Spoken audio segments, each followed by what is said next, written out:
भगवान शंकर की भक्ति का कोई उम्र से नाता नहीं कि 25 वर्ष के होगे तो भगवान का भजन करोगे या 50 वर्ष के होगे तो शिव का नाम लोगे। 70 वर्ष की आयु हो जाएगी तो भगवान का भजन करोगे। उम्र कितनी भी हो। श्री महापुराण की कथा कहती है शंकर भगवान की साधना के लिए, ईश्वर की आराधना के लिए उम्र और समय नहीं देखा जाता। जिसको भगवान शंकर की साधना करना है, ईश्वर की साधना करना है, राम नाम कृष्ण नाम श्री नारायण श्री हरि आदि का स्मरण करना है, उसको उम्र नहीं देखना, उसको समय भी नहीं देखना। आज व्यक्ति क्या करता है कि पहले उम्र देखता है कि अभी तो हमारी कमाने की उम्र है, अभी हमें भजन नहीं करना, अभी कोई हमारी साधना की उम्र थोड़ी ना है, अभी हमारी कोई उम्र भजन में लगे।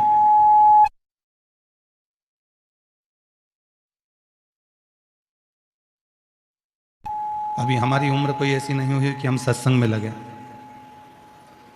अभी हमारी उम्र छोटी है तो अभी हम कमाएंगे, अभी तो हमको कमाना है, अभी तो हमको एकत्रित करना है, कमाने में लगना है। शिव पुराण कहती है कि शिव की भक्ति के लिए ना उम्र देखी जाती है ना समय देखा जाता, दोनों चीजें नहीं देखी। आप उम्र भी मत देखो और समय भी मत देखो। आवाज खुली है इधर, पीछे की भी आवाज खोलो उधर तक सारे। जब तुम्हारा मन कर जाए, जब तुम्हारा चित्त कर जाए और तुम्हें लगने लगे कि मुझे ईश्वर की आराधना साधना करना है, जब तुम्हारा मन लग जाए, जब तुम्हारा चित्त लग जाए, आवाज खोलो बेटा सब तुर गए, जब तुम्हारी चित्त वृत्ति में यह बात बैठ जाए कि हमें ईश्वर की साधना करना है, फिर हमें उम्र नहीं देखना। अब कई लोग कहते हैं कि हम सुबह सुबह बहुत काम रहता है इसलिए मंदिर नहीं जा पाते। ठीक है, कोई बात नहीं।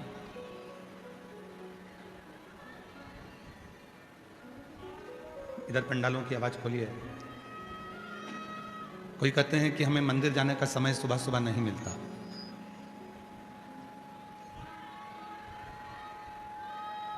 हम उनसे कहते हैं कि यदि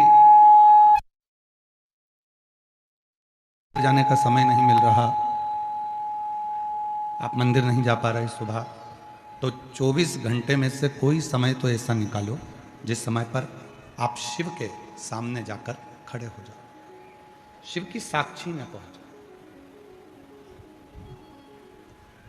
प्रत्येक भारत की भूमि पर ही नहीं, देश और विदेश में जहां भी शंकर जी के मंदिर हैं, चाहे वो ज्योतिर्लिंग हो, चाहे तुम्हारे आसपास का मंदिर हो, तुम्हारे घर के पास का मंदिर हो, चाहे तुम्हारे घर में शंकर जी का कोई शिवलिंग हो, जो तुम्हारे घर के पास में हो। लोग कहते हैं कि उज्जैन महाकाल में ज्योतिर्लिंग है, कोई कहता है काशी में ज्योतिर्लिंग है, कोई कहता है केदार में ज्योतिर्लिंग है, कोई कहता है कि सोमनाथ में ज्योतिर्लिंग है, कोई कहता है भीमा शंकर में ज्योतिर्लिंग है, कोई कहता है मल्लिकार्जुन में ज्योतिर्लिंग है। पर शिव महापुराण की कथा एक सुंदर बात, आवाज नहीं आ रही है पंडालों में, आवाज खोलिए ना। शिव महापुराण की कथा, भगवान शंकर की कथा वर्णन करती है कि केवल उज्जैन ज्योतिर्लिंग में नहीं, काशी में ही नहीं, केदार में ही नहीं, भीमा शंकर या कृष्णेश्वर या मल्लिकार्जुन में ही नहीं,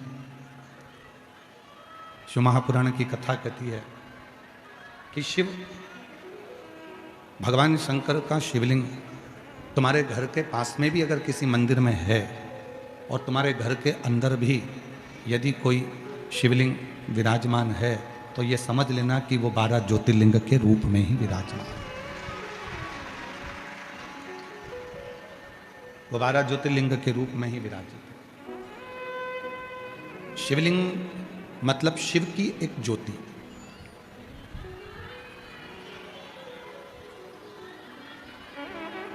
शिवलिंग मतलब भगवान शंकर की एक ज्योति। और वो ज्योति, भगवान शंकर की वो ज्योति जो जीव को एक ऊर्जा, एक प्रकाश देती है। क्यों कहते हैं हम कि रोज प्रतिदिन भगवान शंकर के मंदिर जाओ, एक लोटा जल चढ़ाओ? क्यों कहा जाता है? क्यों कहते हैं कि मंदिर में जरूर जाओ, शिव को एक लोटा जल जरूर चढ़ाओ? क्यों? क्योंकि जब हम किसी भी शिव के मंदिर में जाते हैं तो अपने घर की जितनी नेगेटिविटी है, जितनी भी नेगेटिव ऊर्जा है, हम जब भगवान शंकर के मंदिर में जाते हैं तो शिव को जब हम जल चढ़ाते हैं या शिव की साक्षी में पहुंचते हैं तो अपने घर की जितनी भी नेगेटिव है, जितनी भी गलतियां हैं, जितने भी गलत विचार हैं, गलत सोच है, वो हम शिव के मंदिर में जाकर भगवान शंकर को दे देते हैं और शंकर भगवान से उनकी ऊर्जा मांग कर लाते हैं और अपने घर में स्थापित करते हैं। अपने घर में स्थापित। केवल भगवान शंकर के मंदिर में जाकर शिवलिंग की साक्षी में भी अगर हम खड़े हो जाते हैं, भगवान शंकर के मंदिर में जाकर शिवलिंग की साक्षी में भी अगर हम हैं, और कितना सुंदर कहा है, स्कंद पुराण में वर्णन मिलता है काशी खंड में। स्कंद पुराण का काशी खंड कहता है जहां शंकर भगवान का शिवलिंग विराजमान होता है, वहां से 100 हाथ की नपती कर लो। जैसे तुम्हारे घर में अगर शिवलिंग है, तुम्हारे घर के मंदिर में शंकर भगवान का शिवलिंग है, तो 100 हाथ की नपती कर लो। 100 हाथ की नपती करो। चारों तरफ 100 हाथ की नपती करोगे, उतनी जो दूरी है, उस दूरी में आप भूलवश भी यदि कोई हमसे पाप कर्म भी हो जाता है तो शिव उसको पुण्य में बदल देते हैं। भगवान भोलेनाथ उसको पुण्य में बदल।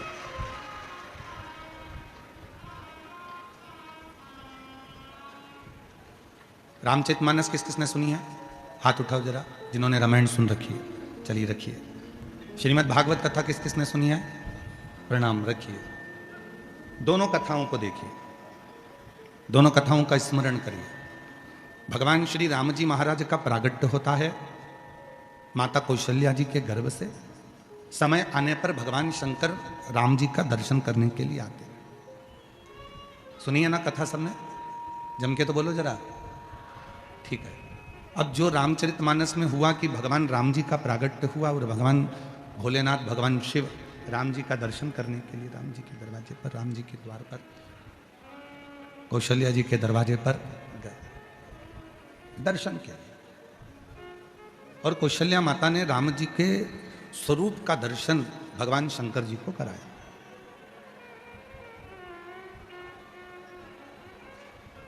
पीछे की आवाज खोलिए, पंडालों के पीछे की आवाजें खोल दो, सारे पंडालों की भाई।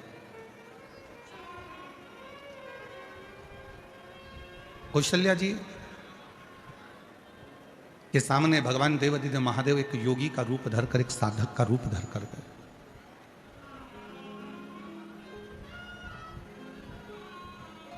वो कहते हैं ना, रघुनंदन के दर्शन को आए हैं त्रिपुरारी,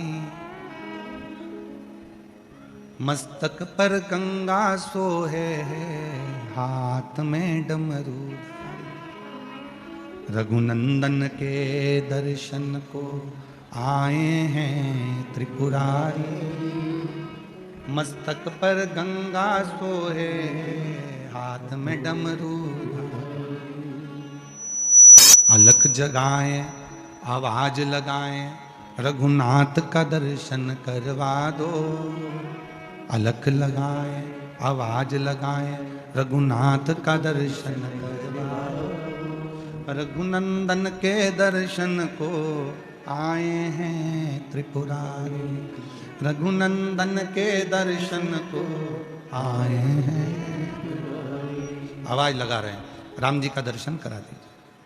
मैंने सुना है इस घर में, दशरथ जी के महल में कोई बालक का जन्म हुआ है और वो बालक बड़ा सुंदर है।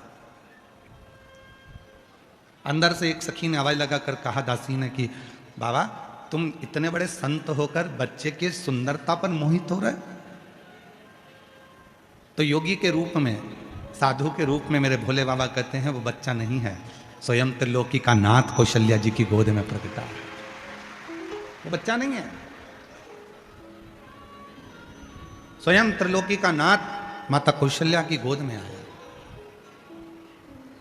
रघुनंदन के दर्शन को आए हैं त्रिपुरारी, रघुनंदन के दर्शन आए हैं त्रिपुरारी। ये कोई साधारण सा बालक नहीं है जिसका मैं दर्शन मांग रहा हूं, ये कोई साधारण सा बालक नहीं है जिसके लिए मैं आवाज लगा रहा हूं। मुझे इतने में दासी कौशल्या जी के पास में बैठी हुई माता कैकेयी से कहती हैं, सुमित्रा से कहती हैं कि दशरथ जी के द्वार पर माता कौशल्या जी आपके बेटे का दर्शन मांग रहा है एक सन्यासी, एक योगी, एक तपस्वी, एक साधक। कैकेयी ने कहा उसको ले जाओ, रतन का थाल दे दो। दासी एक रतन का थाल भरकर ले गई और बाबा जी को देने लगी। बाबा जी कहे मुझे रतन नहीं चाहिए। थोड़ा ध्यान देना इस कथा पर। कई लोग कह देते हैं शंकर भगवान को इतना दूध चढ़ाना पड़ेगा 108 लीटर, कोई कहता है शंकर जी के मंदिर को सोने से जड़वाना पड़ेगा, कोई कहता है भगवान शंकर को चांदी की जलाधारी लगाना पड़ेगी, कोई कहता है भगवान शंकर को चांदी का कपाट लगाना पड़ेगा, कोई कहता है भगवान शंकर को चांदी का कलश चाहिए, कोई कहता है भगवान शंकर को चांदी की थाली चाहिए, कोई कहता है भगवान शंकर को चांदी का कटोरा चाहिए। श्री शिव महापुराण की कथा कहती है मेरे भोले बाबा को ना सोना चाहिए ना चांदी चाहिए, मेरे भोले बाबा को तो तुम्हारा दिल चाहिए। जो दे सकता है वो शिव के पास। शिव को तुम्हारे धन से या तुम्हारी संपदा से या तुम्हारे वैभव से मतलब नहीं है।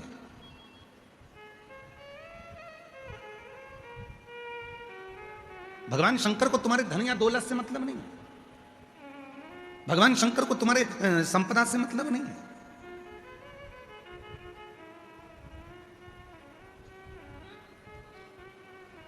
शिव को केवल तुम्हारा हृदय चाहिए। दासी आई हीरे रतन की थाली लेकर, लो बाबा झोली करो। बाबा जी बोले ये क्या है? तो कहा रतन है। शिव जी ने कहा वापिस ले जाओ, केवल दर्शन चाहिए, रतन नहीं।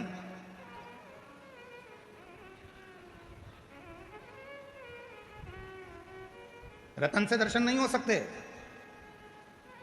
वो था त्रेता युग जिसमें रतन से दर्शन नहीं होते थे, और आज है कलयुग जिसमें बिना दौलत के तो मंदिर में भी जल्दी दर्शन नहीं होते। पैसा दोगे तो बैठ पाओगे, पैसा दोगे तो बैठोगे, धन है तो बैठो, पैसा है तो बैठो, नहीं तो चलो यहां से। मतलब तुम्हारी कीमत नहीं है, याद रख लेना, तुम्हारी बिल्कुल कीमत नहीं है, तुम्हारे पैसे की कीमत है। जेब अगर गर्म है तो होटल का रूम तुम्हारा है, जेब अगर गर्म है तो ट्रेन की सीट तुम्हारी है, जेब अगर गर्म है तो फ्लाइट की सीट तुम्हारी है, और अगर जेब में माल नहीं है तो तुम भले दुनिया में घूमते रहो, कुछ भी तुम्हारा नहीं, कुछ भी तुम्हारा नहीं।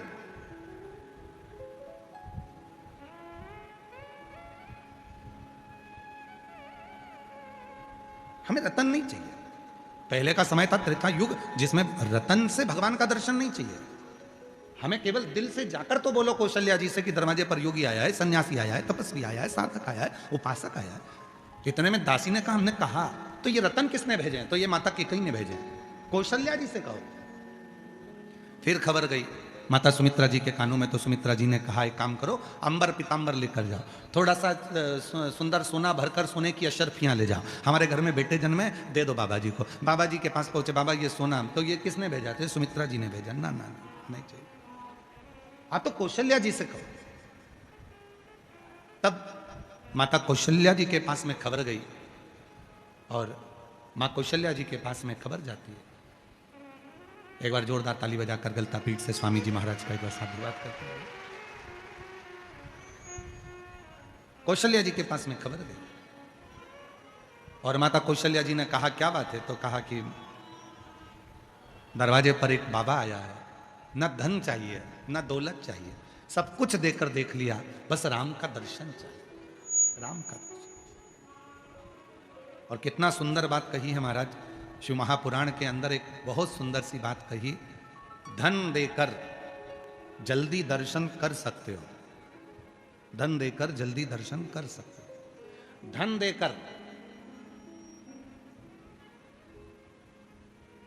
तुम वीआईपी ट्रीटमेंट प्राप्त कर सकते हो, पर धन देकर उस परमात्मा को अपना नहीं बना सकते। धन देकर परमात्मा। हम मुख्य यजमान श्री घनश्याम रावत जी को, श्री राकेश जी रावत जी को, इनको बार बार हम धन्यवाद दे रहे हैं, बार बार। साधुता रावत जी, आपको भले मुख्य यजमान का पद आपने ग्रहण करा है, पर आप भूमि पर बैठकर जो कथा सुन रहे हो, उसके लिए हमारी ओर से आपको साधुता है, बहुत साधुता है। यीशु महापुराण की कथा में आप कभी बन सके, अगर कैमरे वाले अगर आपको दिखाएंगे तो हम प्रयास करेंगे, जिस समय पर हम श्री शिवाय नमस्तुभ्यम 5 बार बोलते हैं और मौन होते हैं, कई माताएं, कई जीजियां, कई जीजा अपनी अपनी कुर्सियां छोड़ देते हैं और नीचे बैठकर उस स्तुति को गाते हैं। उस स्तुति को बोलने के लिए लोग अपनी कुर्सी सिंहासन छोड़कर जमीन पर बैठ जाते हैं, बाबा को प्रार्थना करते हैं। और यही होना चाहिए, यही श्रेष्ठ है। धन से मंदिर में जल्दी दर्शन हो सकते हैं, धन से वीआईपी ट्रीटमेंट मिल सकता है, धन से कोई बीमार हो गया तो धन से उसको हॉस्पिटल में अच्छा पलंग भी मिल जाएगा, धन से एम्बुलेंस भी आ जाएगी, धन से वेंटिलेटर भी मिल जाएगा, पर धन से श्वास नहीं मिल पाएगी। उसी तरह धन से परमात्मा नहीं मिल पाएगा। पैसा लगा सकते हो आप दवाई में, पैसा लगा सकते हो आप अच्छे हॉस्पिटल में, पैसा लगा सकते हो आप अच्छी गाड़ी में, पैसा लगा सकते हो एम्बुलेंस में, पैसा लगा सकते हो वेंटिलेटर पर, पैसा लगा सकते हो पलंग पर। कोरोना काल में आप सबने देखा होगा, कोरोना में लोगों के पास धन था, पर श्वास के लिए हाथ जोड़ रहे थे कि थोड़ा सा जिया दो, डॉक्टर साहब कोई ऐसी दवाई, कोई ऐसा इंजेक्शन लगा दो, मेरा पति, मेरा भाई, मेरा बेटा, मेरा बाप, मेरी पत्नी, मेरी माँ, मेरी बहन जीवित हो जाए, कुछ कर दो। श्वास के लिए तड़प रहे थे, ऑक्सीजन ही नहीं मिल रही थी, वेंटिलेटर था फिर भी प्राण जा रहे थे, श्वास समाप्त हो रही थी, छूट रही थी। धन था, पलंग मिल गया, धन था, वेंटिलेटर मिल गया, धन था, एम्बुलेंस मिल गई, धन था, अच्छा हॉस्पिटल मिल गया, पर धन से श्वास नहीं खरीदी जा सकती। श्वास तो उस परमात्मा को, जब आप एक लोटा जल चढ़ाते हो, परमात्मा तुम्हारे कदम को, तुम्हारे घर से मंदिर तक जो तुम रोज कदम चलकर जाते हो, वो कदम मेरे शिव के खाते में लिखा जाता है, और उतनी श्वास तुम्हारी आखिरी में बढ़ाई जाती है, वो श्वास बढ़ाई जाती है। इसीलिए तो कहते हैं अंत समय प्रभु आना पड़ेगा, वचन दिया तो निभाना पड़ेगा। अंत समय प्रभु आना पड़ेगा, वचन दिया तो निभाना पड़ेगा। आए ना आए प्रभु कुटुंब कबीरा, अंत समय प्रभु आना पड़ेगा, वचन दिया तो निभाना पड़ेगा। अंत समय प्रभु आना पड़ेगा, वचन दिया तो निभाना पड़ेगा। अंतिम बिंदु में जब कोई नहीं आएगा, तब तुम्हारा चढ़ाया गया एक लोटा जल तुम्हारे सामने आएगा। एक महिला बैठी है, 8 साल तक उसने डॉक्टरों का इलाज करवाया, मेरे घर बच्चा हो जाए। 8 साल के बाद फिर 8 साल तक इलाज करवाया, किसी किसी जगह पर जा जाकर झोलियां भरवाई, गोदी भरवाई कि बच्चा हो, संतान। 23 साल निकल गए, पर औलाद नहीं हुई। डॉक्टरों ने कह दिया कि अब तो रजोधर्म भी चला गया, अब तुम रजस वाला नहीं हो सकती, अब बच्चे होने की चांस पूरे खत्म हो चुके हैं, शादी के 23 साल हो चुके हैं, अब तुम्हारे संतान का सुख नहीं है। सब तरह से मना कर दिया। एक दिन किसी दुकान पर जा रही थी और दुकान पर टीवी में कथा चल रही थी, सामान लेते लेते खड़ी हो गई, और खड़ी होकर उसने 2 मिनट की कथा सुनकर पूछा दुकान वाले से, ये कौन सा महाराज है? कहा ये वो सीहोर वाला है, शिव पुराण करता है, इससे कोई फायदा होता है क्या? हाँ, थोड़ी देर खड़ी रहो। उसने खड़े होकर सुना। एक महिला का पत्र था जिसको 17 साल बाद औलाद हुई थी, उसने मन में सोच लिया इसकी कथा सुनूंगी। घर गई, मोबाइल पे सर्च करा, कथा सुनना प्रारंभ करा। कथा सुनने के बाद उसने सुना कि सीहोर कुबेरेश्वर धाम जाऊंगी, वहां कंकर शंकर की पूजन करूंगी, वहां का कंकर लेकर आऊंगी, रुद्राक्ष लाऊंगी, सफेद आंकड़े की जड़ बांधूंगी। और 23 साल के बाद पहली बार घर से निकलकर सीहोर गई, अपने पति के साथ वहां पूजन करी, कंकर लाई, और वहां से आने के बाद 3 महीने के बाद गर्भ ठहर गया और 23 साल के बाद संतान की प्राप्ति। तो बैठिए,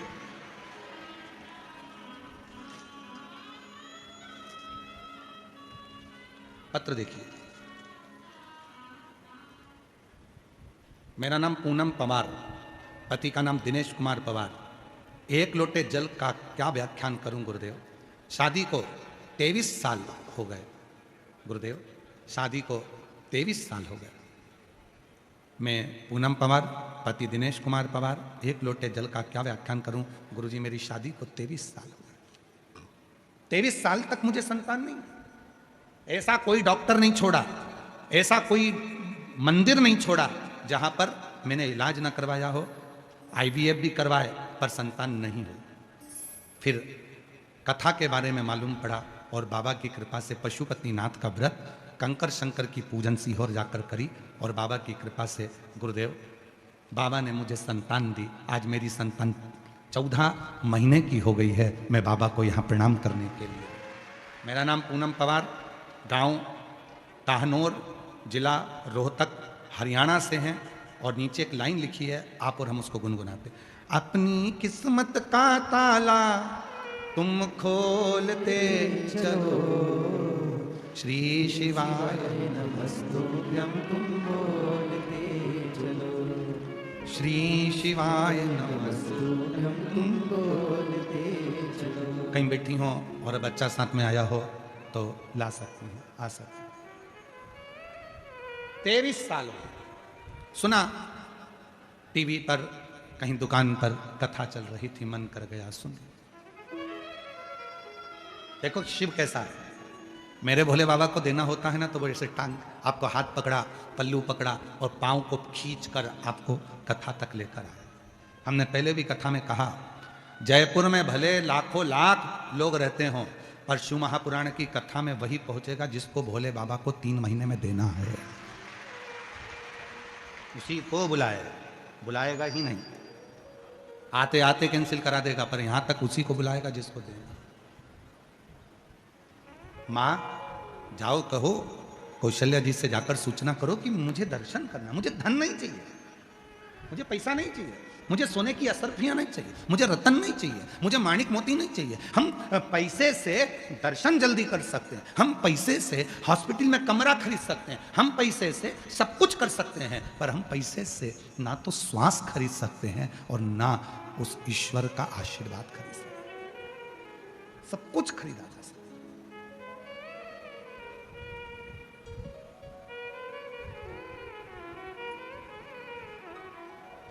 ईश्वर की कृपा करुणा उसको खरीदा नहीं जा सकता। और अंत समय प्रभु, सब बोलिए सारे पंडाल, जितने भी पंडाल लगे, 1 2 3 4 5 और पीछे वाले 6 7 जितने भी पंडाल लगे सब बोल। अंत समय प्रभु आना पड़ेगा,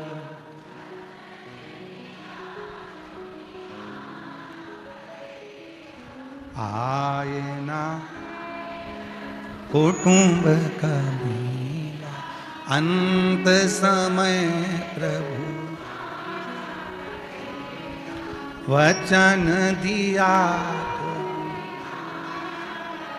यही शावर मंत्र है जिसको बार बार दोहराया जाता है, यही शावर मंत्र है। भले वो भजन की लाइन क्यों ना हो, कवि मंत्र के रूप में उसको पुकारा करो। मुझे रतन नहीं, मुझे माणिक नहीं, मुझे सोना नहीं, मुझे चांदी नहीं, मुझे हीरा पन्ना नहीं, मुझे राम का दर्शन कर। ठीक है। कौशल्या जी के पास सूचना गई, माता कौशल्या जी ने राम जी का दर्शन कराया, शिव जी को दर्शन कराया। कौशल्या जी ने राम जी का दर्शन कराया, राम जी को वापिस कौशल्या मैया ले गई। अब कौशल्या मैया शिव जी के आगे हाथ जोड़कर बैठ गई। बहुत सावधानी की कथा है आज की, थोड़ा ध्यान लगाकर सुनना। हो सकता है इस कथा से कई लोगों को हो सकता है कि थोड़ा बुरा भी लग जाए, पर कहने में पीछे नहीं हटेंगे। ध्यान देना, शिव जी के सामने कौशल्या मैया हाथ जोड़कर बैठकर कहती हैं, मेरे बच्चे का भाग्य बता दो, उसका किस्मत कैसी है। मेरे बेटे का भाग्य बता दो कि उसकी किस्मत कैसी है। शिव जी मौन हो गए। शंकर भगवान ने मन में सोचा, मां कौशल्या जी से क्या कहूं। आज का व्यक्ति कहता है कि मैं तुम्हारी किस्मत बता सकता हूं, मेरे भोलेनाथ किस्मत नहीं बताए थे तो तुम में वो बल कहां से आ गया। शंकर भगवान स्वयं त्रिलोकी का नाथ, त्रिकालदर्शी कैलाशी भी किस्मत नहीं बताए। शिव जी ने नहीं कहा कि तुम्हारे बेटे को 14 वर्ष वनवास भोगना पड़ेगा। शिव जी ने नहीं कहा कि तुम्हारी जानकी, तुम्हारी बहू भी वन में चली जाएगी। शिव जी ने नहीं कहा कि तुम्हारी बहू को एक ऋषि के घर में जाएगी, वहां बच्चे होंगे। शिव जी ने नहीं कहा कि तुम्हारी बहू पृथ्वी में समा जाएगी। शिव जी ने नहीं कहा कि तुम्हारा बेटा जल में समाधि ले लेगा। शिव जी ने नहीं कहा कि तुम्हारे बेटे को 14 वर्ष तक वनवास झेलना पड़ेगा। शिव जी ने नहीं कहा कि वन वन में एक बेर खाकर भी अपने जीवन को जीना पड़ेगा। शिव जी ने नहीं कहा। क्यों? कौशल्या जी कह रही हैं, बाबा मेरे बेटे का भाग्य बता दो। शिव जी ने जो बात कही, आज के मनुष्य को, आज के बेटा बेटी को वो धारण करना है बुद्धि। कौशल्या जी हाथ जोड़कर कहती हैं, मेरे बच्चे का भाग्य बता दो। शिव जी कहते हैं, मैं भाग्य नहीं बताता, भाग्य बना देता हूं। भाग्य नहीं बता, भाग्य बना देते हो? हाँ, तो मुझे क्या करना पड़ेगा? शंकर भगवान ने कहा, सुनो कौशल्या मां, तुम्हारे बेटे से इतना जरूर कहना कि रोज प्रतिदिन एक पार्थिव लिंग का निर्माण करना और पूजन करना। यदि आप लोगों में से कोई राम पथ गमन गया हो, राम जो 14 वर्ष के लिए वनवास गए थे, अयोध्या से लंका तक का जो रास्ता उन्होंने चुना था, जिस मार्ग से वो गए थे, पूरे राम पथगमन को भारत सरकार ने बना दिया है। भारत सरकार ने जो राम पथगमन बनाया है, उस राम पथगमन पर एक बार गाड़ी लेकर जाना, जहां जहां राम रुके थे उस स्थान पर रुकना। वहां राम जी के मंदिर कम मिलेंगे और शिव जी के मंदिर ज्यादा मिलेंगे, क्योंकि राम जी जहां रुकते थे वहां जो एक शिवलिंग की स्थापना करते थे, राम जी जहां रुकते थे वहां शंकर के शिवलिंग की पूजन करते थे, राम जी जहां रुकते थे वहां पार्थिव लिंग का निर्माण करते थे, पूजन करते थे। तो माता कौशल्या जी से कहा, अगर तुम्हारे पुत्र को एक चीज कहना कि राम बस इतना करना कि शिवलिंग की पूजन जारी रखना, तो जीवन में कितना भी दुख आएगा, कितनी भी तकलीफ आएगी, कितना भी कष्ट आएगा, सब धीरे धीरे धीरे समाप्त होगा और तुझे बल मिलता रहेगा, तुझे बल मिलेगा। क्या देती है शिवपुराण? सबसे पहले भगवान शंकर अपने भक्त को बहुत बहुत बल प्रदान करते हैं, उसको धैर्य प्रदान करते हैं कि कोई कुछ बोलेगा तो धैर्यता रखना, कोई कुछ हो जाए तो धैर्यता रखना, थोड़ा बल अपने अंदर रखना, धैर्यता अपने अंदर रखना। ये शिव देते हैं, ये शंकर देते हैं, ये शिव प्रदान करते बल। कौशल्या जी से कह दिया, मैं भाग्य नहीं बता सकता, पर बताओ, मेरे देव अधिदेव महादेव भगवान स्वयं दशरथ जी के यहाँ जाकर मना कर देते हैं कि मैं भाग्य नहीं बताता। आज का व्यक्ति ऐसा पैदा हो गया संसार में, कलिकाल में इतने सारे लोग पैदा हो गए कि तुम्हारा भाग्य बता देते हैं, तुम्हारा भविष्य बता देते हैं, तुम्हारे जीवन की रेखा बता देते हैं। लोग कह देते हैं, लाओ मैं बहुत बड़ा आचार्य हूं, मैं तुम्हारा हाथ देखकर बताऊंगा, लाओ मैं पत्रिका देखकर बताऊंगा तुम्हारे जीवन में कितना दुख है, लाओ मैं बताऊंगा तुम्हारे जीवन में कितना कष्ट है, लाओ मैं ये बताऊंगा तुम्हारे जीवन में कितनी तकलीफें हैं ना। शिव महापुराण की कथा कहती है, भगवान शंकर ने जन्म मरण परण ये 3 ऐसे हैं जो शिव जी ने अपने पास में रखा है। जन्म कब होगा, कहां होगा, कैसे होगा, शिव जानते हैं। मरोगे कैसे, कब मरोगे, कैसे मरोगे, कहां जाकर मरोगे, ये शिव ने अपने पास रखा। परणा, शादी, तुम्हारे लिए कितने भी लड़के देख लिए जाएं, तुम्हारे लिए कितनी भी लड़की देख ली जाए, पर जो शंकर जी को जिसके साथ तुम्हारा संबंध बांधना है वही मिलेगी और वही मिलेगा। कितना ही प्रयास करो। अब ये माँ ने लिखा कि 23 साल तक ऐसा कोई डॉक्टर नहीं छोड़ा मैंने जो जिसके पास इलाज ना करवाया, ऐसा कोई मंदिर नहीं छोड़ा जहां मैंने गोदी ना भरवाई। 23 साल के बाद योग लगा कि संतान का सुख मिल गया। अर्थात जब उसको देना, कहां देना है, कब देना है, कैसे देना। एक पत्र है और अच्छा, देखिए,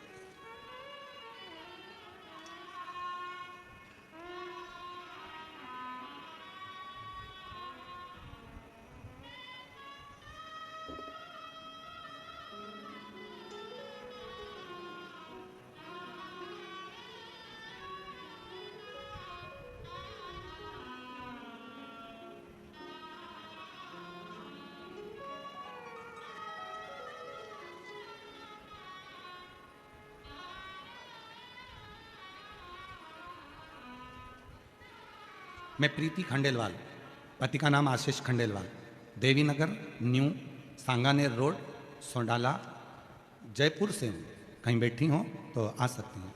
भोले बाबा की महिमा का और उनके एक लोटे जल का क्या वर्णन करूँ। मेरे भाई की तैयारी करते करते 7 साल हो गए थे, पर उसकी नौकरी नहीं लग रही थी। फिर गुरुदेव, मैंने मेरे भाई को विद्याधर नगर स्टेडियम में जो कथा हुई थी उसमें उसको लेकर आई, कथा में लेकर गई। और गुरुजी, मेरे भाई को इन सब कथाओं पर विश्वास ही नहीं था।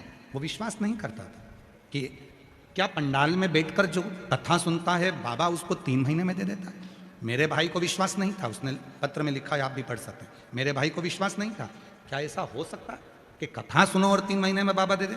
लेकिन गुरुदेव वहाँ 1 दिन की कथा सुनने के लिए आया और 1 दिन की कथा ने उसकी जिंदगी बना दी। गुरुदेव, विद्याधर नगर में उसने कथा सुनी और बाबा ने ऐसी कृपा करी कि वो भी आश्चर्य में पड़ गया। शिवजी ने 1 नौकरी नहीं 2-2 सरकारी नौकरियां मेरे भाई के खाते में डाल दी।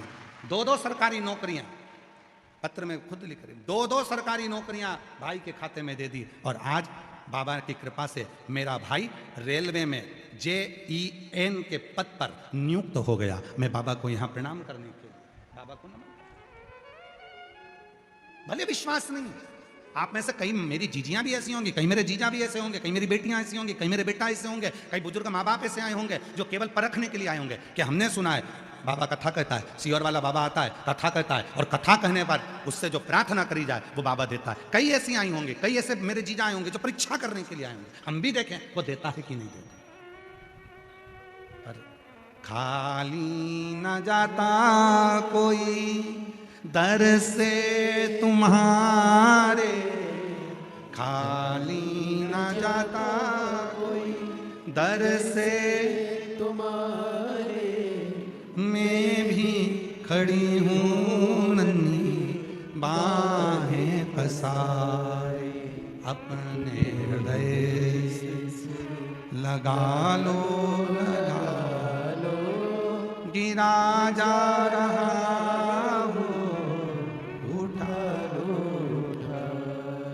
भोले अपने दर से अब तो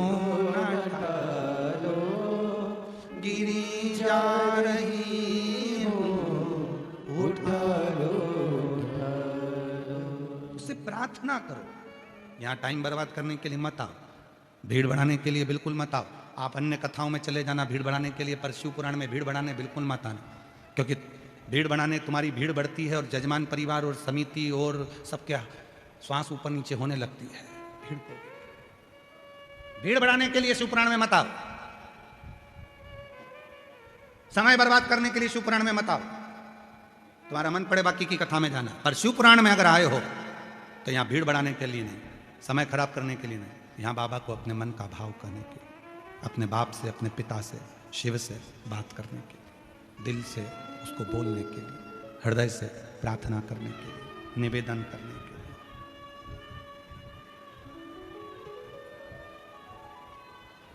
अपने दिल की बात उसको कहने के लिए। मेरी जीजियों,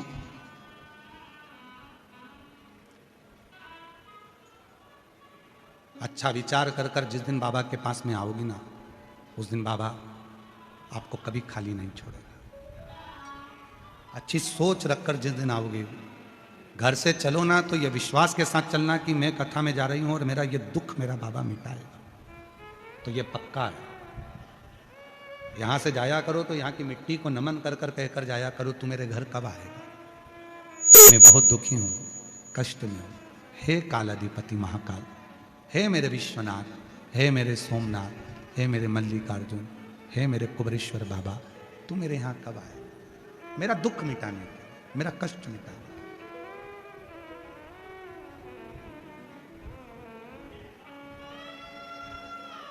तू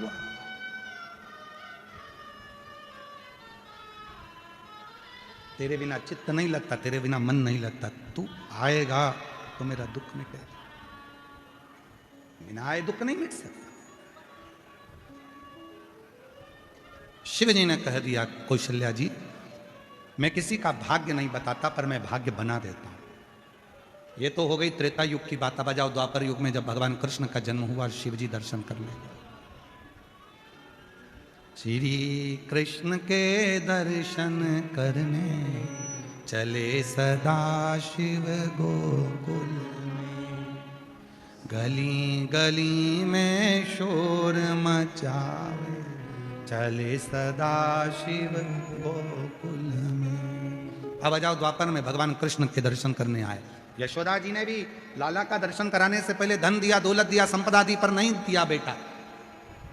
पर भगवान ने कुछ नहीं लिया, दर्शन, केवल दर्शन। कई लोग मिलेंगे आपको जो आपसे कहेंगे शिव जी के मंदिर में जाया करो तो शंकर जी से कुछ मत मांगा करो। कई लोग मिलेंगे जो आपसे कहेंगे शंकर जी पे चढ़े हुए जल का आचमन मत करा करो। कई लोग मिलेंगे जो कहेंगे शंकर जी पे चढ़ा हुआ जल मत पीना। कोई कहेगा बेलपत्र मत खाना, कोई कहेगा ये मत करना, कोई कहेगा वो मत करना। उनको हाथ जोड़कर कह दो कि वो मेरा बाप है, वो मेरा पिता है। शिव महापुराण में लिखा है, कायिक, वाचिक और मानसिक 3 पाप शंकर जी को चढ़े हुए जल का आचमन करने से तुरंत समाप्त हो जाते हैं। और सियोर वाले महाराज की बात मत मानना, बिल्कुल मत मानना। सियोर वाले बाबा को सुनने आए हो पर उनकी बात मत मानना। आप तो गीता प्रेस गोरखपुर की शिवपुराण लेकर आओ, उसकी विद्येश्वर संहिता पढ़ो। उस विद्येश्वर संहिता में तुम्हें मिलेगा कि भगवान शंकर पर जल चढ़ाकर उस जल का आचमन करने से, उस जल को पीने से 3 ताप समाप्त हो जाते हैं, कायिक, वाचिक और मानसिक। 3 ताप समाप्त। आप तुमका स्मरण करो, पाठ करो, गीता प्रेस गोरखपुर की शिवपुराण लेकर आओ, उसको पढ़ो, अध्ययन करो।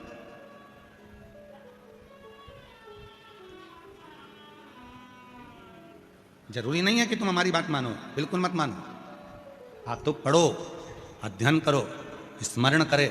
और जितने शिव भक्त इस जयपुर की पवित्र धरा पर सारे पंडालों में बैठे हुए हैं उनसे भी, और जितने आस्था चैनल पर सुन रहे हैं, जितने फेसबुक यूट्यूब पर सुन रहे हैं, जितने सोशल मीडिया पर श्रवण कर रहे हैं, उनसे भी निवेदन करूंगा, जिस दिन तुम्हारा भरोसा पक्का हो जाए कि कोई मुझे नहीं देगा, देगा तो मेरा बाप, मेरा शिव देगा, उस दिन शिव की शरण में जाओ।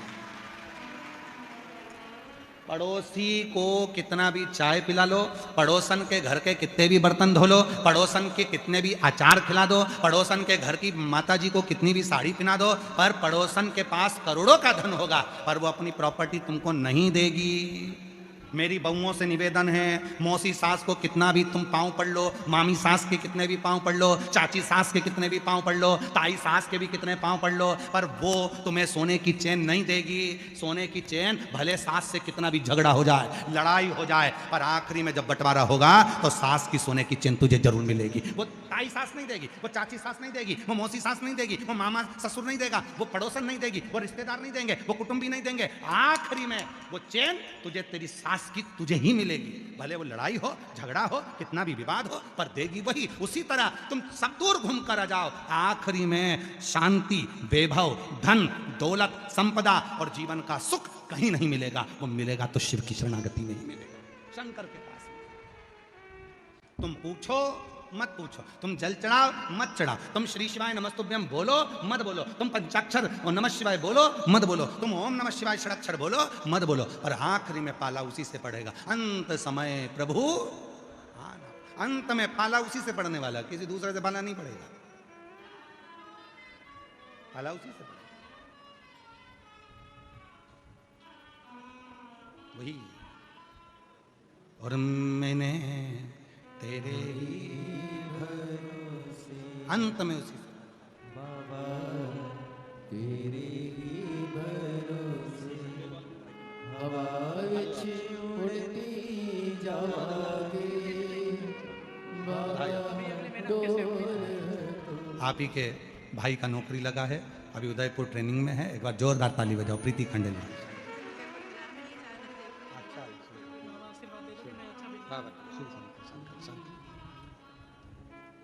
जो जैसी भावना लाया वो वैसा ही फल पाया, नहीं खाली उसे लौटाया वो मन ही मन हर्षाया, और कर दिया माला माल काशी वाले, लुटा दिया भंडार काशी वाले उस पे आश्रित हो, आश्रित। आप तो राजस्थान के हो, मेवाड़ के राजा बप्पा रावल जी, जिन्होंने एकलिंग जी की स्थापना करवाई। आप राजस्थान के हो, उदयपुर से 22 किलोमीटर की दूरी पर भगवान श्री एकलिंग जी का मंदिर है। गए हो कभी कि नहीं गए? गए हो सब? मेवाड़ के राजा बप्पा राव जी।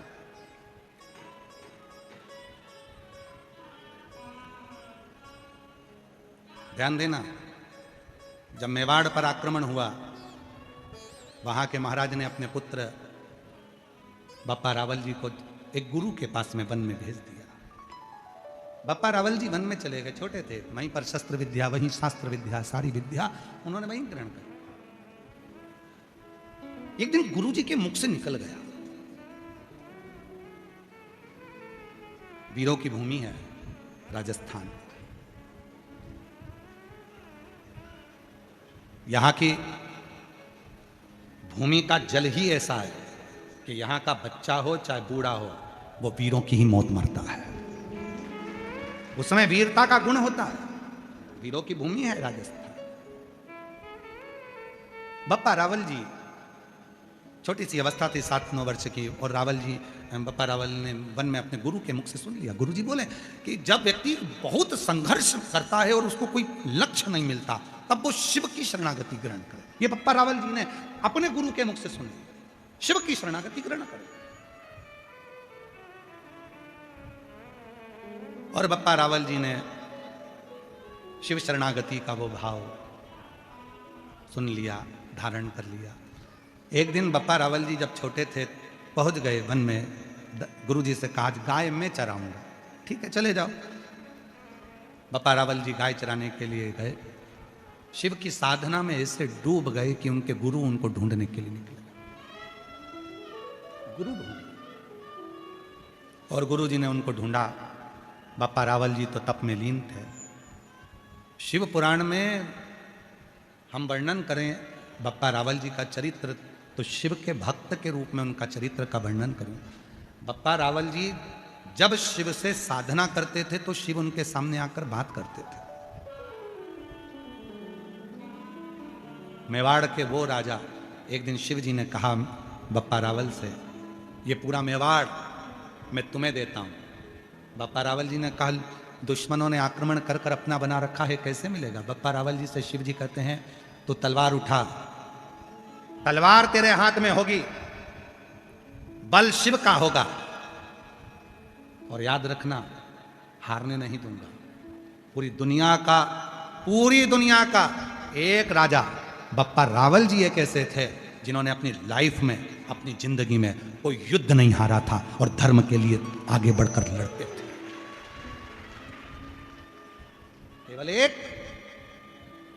एक भारत की भूमि के एक मेवाड़ के राजा बप्पा रावल जी एक ऐसे थे जो किसी युद्ध को नहीं हारे, सब युद्ध जीता। और उनसे पूछा गया, जब उनके बच्चे बड़े हुए और उनको सिंहासन देने का समय आया, तो बप्पा रावल जी ने कहा सुनो, याद रखना कि इस मेवाड़ का राजा यदि कोई है तो वो एकलिंग जी स्वयं शिव हैं, और हम तो केवल उनके सेवक हैं।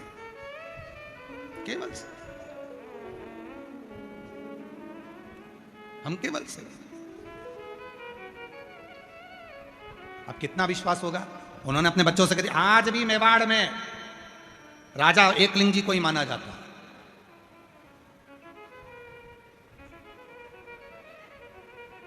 कितने भक्त होंगे बप्पा रावल जी, जिस समय पर प्राण छोड़ने का समय आया तो शिव की साधना करते करते शिव में ही समा गए। शंकर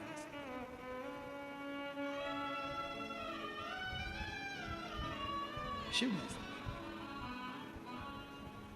फूलों की कलियों में, काशी की गलियों में, फूलों की कलियों में, काशी की गलियों में, तेरे बिना कुछ कहीं ना, तेरे बिना भी क्या जीना, ओ शंभू रे तेरे बिना भी क्या बाबा रे तेरे बिना भी क्या जीना। फूलों की कलियों में काशी की गलियों में, फूलों की कलियों में काशी की गलियों में, तेरे बिना कुछ कहीं ना, तेरे बिना भी क्या जीना। ओ बाबा रे तेरे बिना भी क्या। बाबा रावल जी शिव को अपना सर्वस्व छोड़ देते हैं, शिव को सर्वस्व दे देना, संपूर्ण जीवन शिव को दे देना। और हुआ क्या, जब हम अपना पूरा सर्वस्व शंकर भगवान को दे देते हैं तो शिव जी उसको स्वीकार कर कर उस घर का संचालन शिव करते हैं। हम आपको बोलते हैं अपने घर के दरवाजे पर श्री शिवाय नमस्तुभ्यम का एक स्टिकर चिपका दो, पेन से लिख दो श्री शिवाय नमस्तुभ्यम अपने घर के दरवाजे पर। यह घर मेरा नहीं है, यह स्वयं देवादिदेव महादेव का है। उस घर के अंदर यदि कोई तकलीफ भी आने वाली होगी तो दरवाजे पर श्री शिवाय नमस्तुभ्यम देखकर वापस लौट जाएगी, खुशियां उसमें प्रवेश करें। शिव के आश्रित। कौशल्या जी से कहा, कौशल्या जी भगवान शंकर जी से कहती हैं बाबा तुम्हें जो चाहिए हीरा मोती रतन माणिक जो चाहिए तुम ले लो। श्री कृष्ण के दर्शन करने चले सदा शिव गो। भगवान कृष्ण के दर्शन करने के लिए आए। शिव जी ने कहा कुछ नहीं चाहिए, केवल लाला का दर्शन। दर्शन करा, दर्शन करने के बाद लाला को जब कौशल्या जी ने अंदर पलने में सुला दिया, कौशल्या जी हाथ जोड़कर खड़ी हो गई बाबा के सामने। बाबा मेरे बच्चे का भाग्य बता दो, भविष्य बता दो, उनका भाग्य बताओ। शंकर भगवान बोले मैं किसी की किस्मत नहीं बताता, बस मेरा काम है किस्मत बताने का नहीं, भाग्य बताने का नहीं, मेरा काम है किस्मत बनाने का, भाग्य बनाने। मैं बताता नहीं हूं। कई लोग हमारे पास भी आते हैं, हमसे भी कहते हैं क्यों बाबा जी तुम इतनी कथा करते हो, तुम इतने उपाय बताते हो, लोगों का इतना फायदा होता है, क्या तुम किसी का हमारे बेटे का भाग्य बता दोगे, हमारे बच्चे की किस्मत? अरे बाबा हमारे अपनी किस्मत हमें नहीं मालूम तो हम तुम्हारी क्या खाक बताएंगे? अगली घड़ी अगला पल क्या होने वाला है किसको मालूम?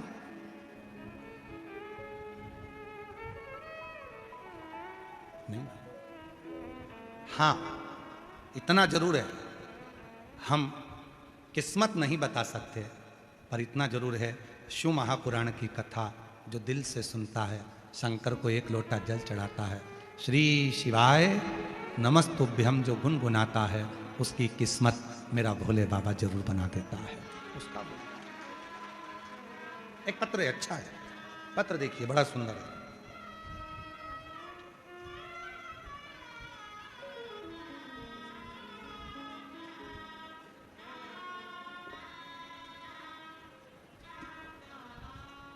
मैं सेजल अनिल गोयल, मेरा नाम सेजल अनिल गोयल, बरकत नगर जयपुर की रहने वाली हूँ।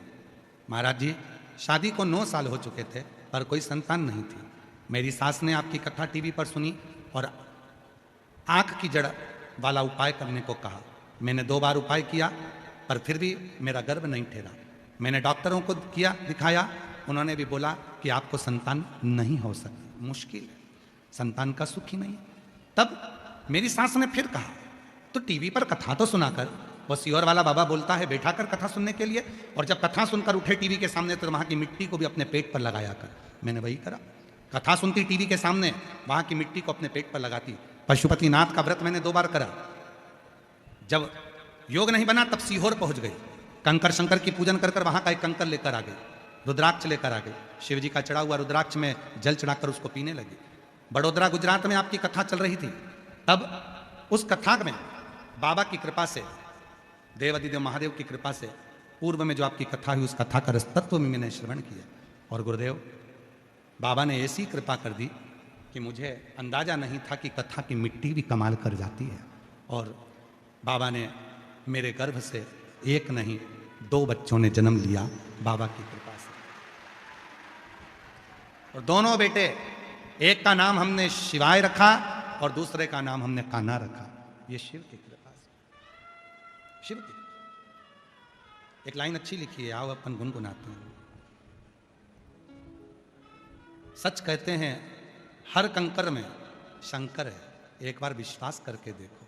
फिर लाइन है, ओ मेरी झोली छोटी पड़ गई रे, तूने इतना दिया मेरे बाबा, मेरी झोली छोटी पड़ गई रे, तूने इतना दिया मेरे बाबा। इतना दे दिया कि मेरी झोली छोटी पड़ गई।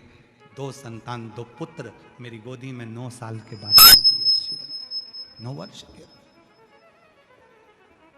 डिगे ना विश्वास, भरोसा डिगना नहीं चाहिए। और जब भरोसा डिगता नहीं है तब शिव जरूर मिलता है। शिव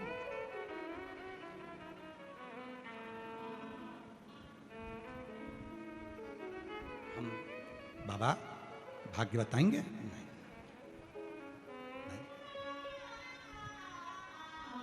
जिसने अभिमान को छोड़ दिया शिव उसका हो गया।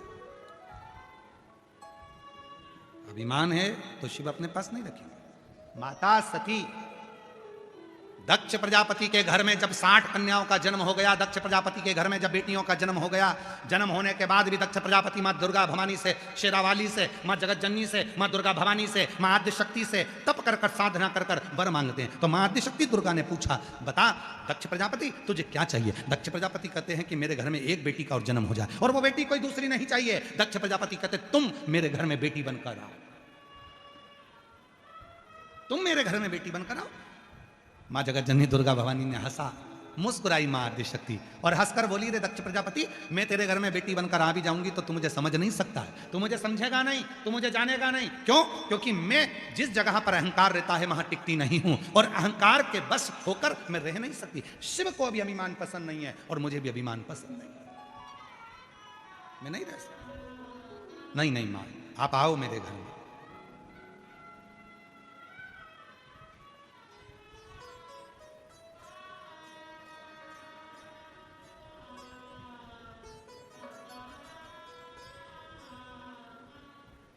आई मां जगत जननी दक्ष प्रजापति के घर में जन्म। स्वयं मां आद्य शक्ति दुर्गा भवानी ने माता रति के गर्भ से सती बनकर जन्म लिया। माता प्रसूति के गर्भ से स्वयं सती बनकर जन्म लिया। और मां प्रसूति के गर्भ से जब सती बनकर जन्म लिया, यह कोई साधारण नहीं है। माता प्रसूति स्वयं शिव साधना में रहती थी, जिनके घर में मां आद्य शक्ति का जन्म हुआ, प्रकट हुई, बड़ी हुई। विवाह का विचार आया कि सती का विवाह किससे करा जाए, तो किसी ने दक्ष प्रजापति से कह दिया वो शिव जी की साधना करती है, वो भगवान शंकर की साधना करती है। महाराज इतनी छोटी सी बेटी और शंकर जी की साधना।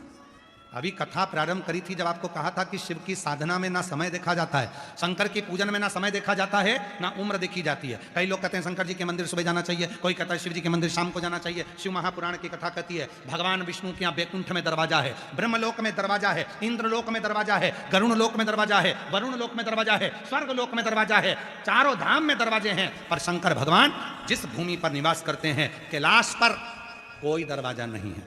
भगवान शंकर के यहाँ कपाट का, दरवाजे का कोई काम नहीं। शिव जी के यहां दरवाजे का काम नहीं है, शंकर भगवान का दरवाजा नहीं है। क्यों? किसी ने पूछा 2 जगह पर दरवाजा नहीं होता, एक मेरी मां जगत जननी दुर्गा के यहां, एक मेरी मां आद्य शक्ति के यहां, और एक शिव के यहां। तो किसी ने पूछा कि तुम्हारे यहां दरवाजा नहीं है, शंकर जी के यहां दरवाजा नहीं है, मां अंबा के यहां दरवाजा नहीं है, जगत जननी दुर्गा के यहां दरवाजा नहीं।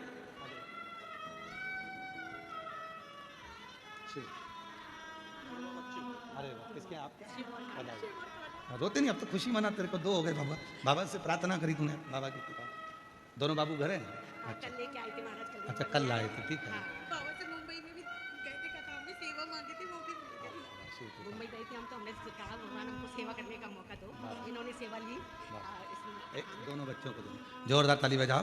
जी जी कह रही है मैं कल दोनों बच्चों को लेकर आई थी, आज घर छोड़ कर आई हूँ।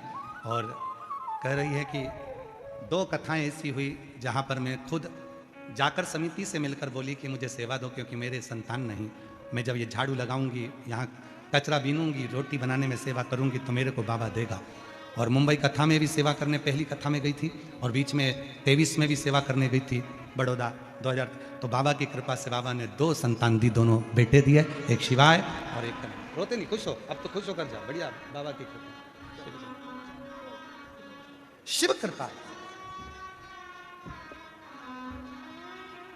शिव पर आश्रित, शिव पर। दक्ष प्रजापति बाल्यावस्था में इतना भजन, बाल्यावस्था में इतना कीर्तन। दरवाजा है बैकुंठ में, दरवाजा है ब्रह्मलोक में, दरवाजा है स्वर्गलोक में, दरवाजा नहीं है कैलाश में। किसी ने पूछा बाबा तुम्हारे यहाँ दरवाजा नहीं है? शिव जी कहते हैं जो माँ बाप होते हैं ना, वो कभी दरवाजा लगा कर नहीं सोते हैं। घर के बुजुर्ग माता पिता अपना कमरे का दरवाजा खोल कर सोते हैं कि कौन से बच्चे को हमारी कब जरूरत पड़ जाए तो हमको दौड़ना पड़ेगा। बड़ा बेटा अपना कमरा दरवाजा बंद कर सोएगा, छोटा बेटा दरवाजा बंद कर सोएगा, दामाद दरवाजा बंद कर सोएगा, पोता पोती दरवाजा बंद कर सोएंगे। और घर के जो बुजुर्ग दादा दादी हैं, वृद्ध हैं, बूढ़े हैं, वो दरवाजा बंद नहीं करते, वो अपना दरवाजा खोल कर सोते हैं। जिस बेटे को जरूरत पड़े, बड़ा बेटा है, छोटा बेटा है, पोता है, पोती आए, नाती आए, पंती आए, किसी को तो जरूरत पड़ेगी। मेरे शिव को दरवाजा नहीं, मेरे शंकर को द्वार, शंकर को दरवाजा। इसलिए महाराज भगवान शिव की साधना, भगवान शिव की आराधना, भगवान शंकर की कथा करते हैं। देवा ओ महादेवा, ओ देवा महादेवा, ओ देवा महादेवा, सारी उम्र करूं तेरी सेवा, बाबा जी मेरी लाज रखना, बाबा जी मेरी लाज रखना, बाबा जी मेरी लाज रखना, बाबा जी मेरी लाज रखना। ओ देवा महादेवा, ओ देवा महादेवा, सारी उम्र करूं तेरी सेवा, बाबा जी मेरी लाज रखना। सब बोलो, सब बोलो, भोले जी मेरी लाज रखना, बाबा जी मेरी लाज रखना, भोले जी मेरी लाज रखना, बाबा जी मेरी लाज रखना।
मेरी लाज रखना, बाबा जी मेरी लाज रखना, भोले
जी मेरी लाज रखना, बाबा जी मेरी लाज रखना।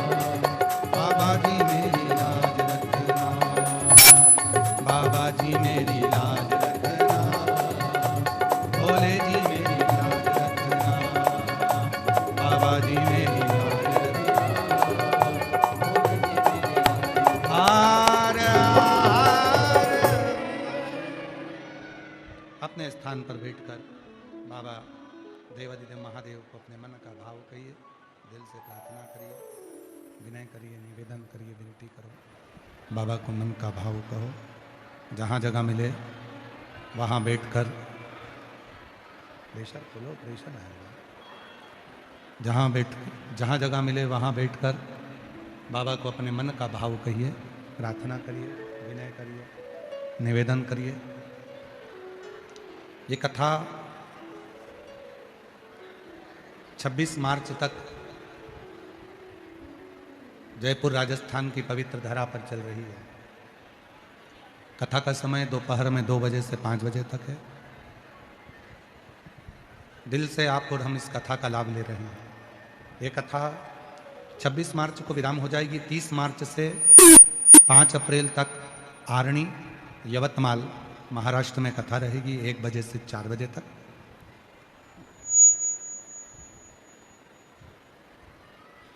उस कथा का नाम रहेगा सिद्धेश्वर शिव महापुराण की कथा। अपने आसन को, अपनी माला को, अपने घर के दीपक को, अपने घर में पूजन को, अपने मंत्र को कैसे सिद्ध किया जाता है, इस कथा का सार सिद्धता कैसा होगा कि सिद्ध कैसे कर सकते हैं। तो उस कथा का नाम रहेगा, जो अरणी यवतमाल में होने वाली है, सिद्धेश्वर शिव पुराण कथा। आसन को कैसे सिद्ध कर सकते हैं, मंत्र को कैसे सिद्ध कर सकते हैं, माला को कैसे सिद्ध कर सकते हैं, उसमें एक एक चीज सिद्ध करने का तरीका उसमें बताया। वो कथा यवतमाल में जो होगी वो 1 बजे से 4 बजे तक होगी। फिर 8 अप्रैल से 14 अप्रैल तक भीलवाड़ा राजस्थान में जो कथा होगी उसका समय 2 बजे से 5 बजे तक रहेगा। और 17 अप्रैल से 23 अप्रैल तक दिल्ली में कथा रहेगी। ऐसे कथाओं का क्रम रहेगा। अभी जहाँ भी आपको जगह मिले वहाँ बैठकर बाबा को अपने मन का भाव कहना, प्रार्थना करना, विनय करना। बहुत दूर दूर से आप लोग आए हैं। बाबा को अपने मन का बात कहिए, मन से बाबा को प्रार्थना करिए, विनय करिए, निवेदन करिए।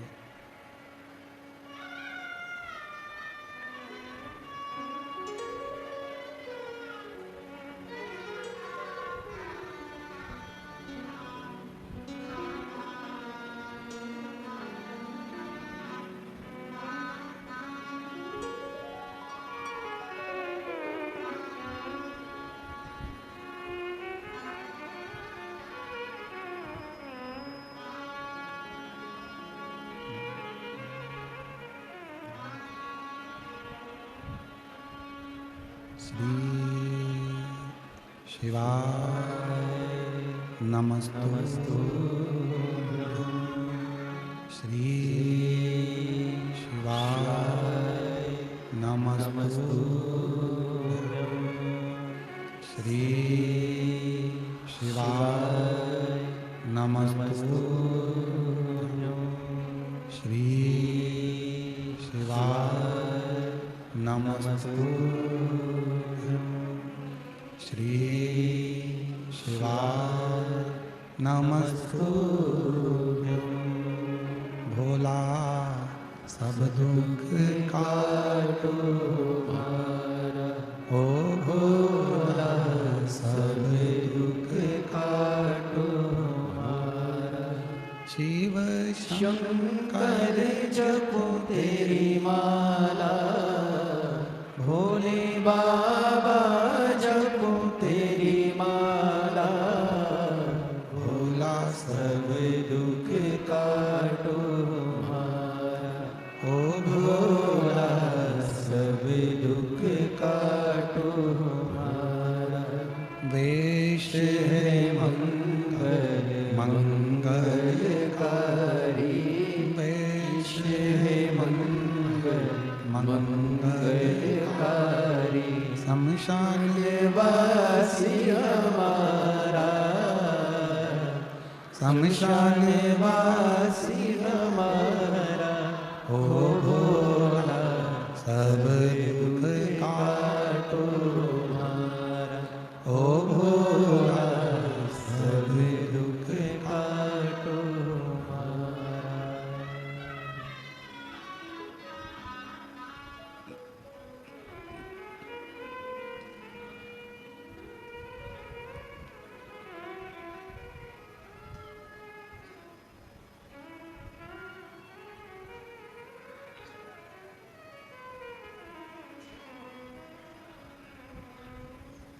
बाबा,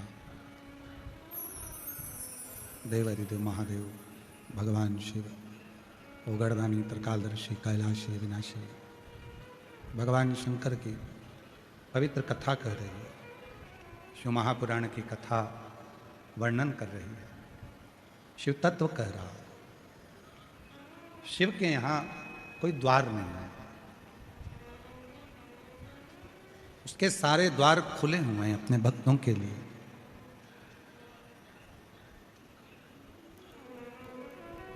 दिन रात वो देने ही बैठा।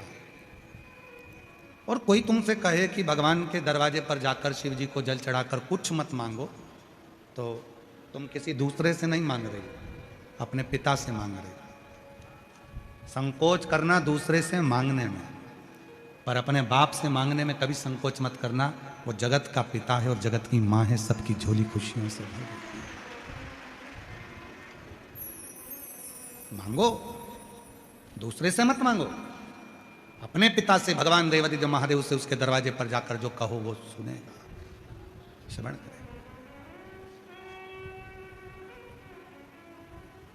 दक्ष प्रजापति को सूचना मिली कि मेरी बेटी सती इतनी छोटी सी अवस्था में और शिव की साधना कर रही है, भगवान शंकर की भक्ति कर रही है, भगवान शंकर की आराधना कर रही है, शिव साधना में डूबी है। कोई उम्र नहीं है, भगवान के भजन की कोई उम्र नहीं होती। प्रहलाद जी महाराज की 4 वर्ष की अवस्था, मीराबाई की 6 वर्ष की अवस्था, ध्रुव जी की 4 वर्ष की अवस्था। कई लोग कहते हैं इतने छोटे और उनको भगवान मिल गया, और हमारे कई कई बाबा जोगी सन्यासी तप कर करके उनकी पूरी जिंदगी निकल गई, भगवान आज तक नहीं मिला। क्योंकि भाव शुद्ध हो तो भगवान मिले।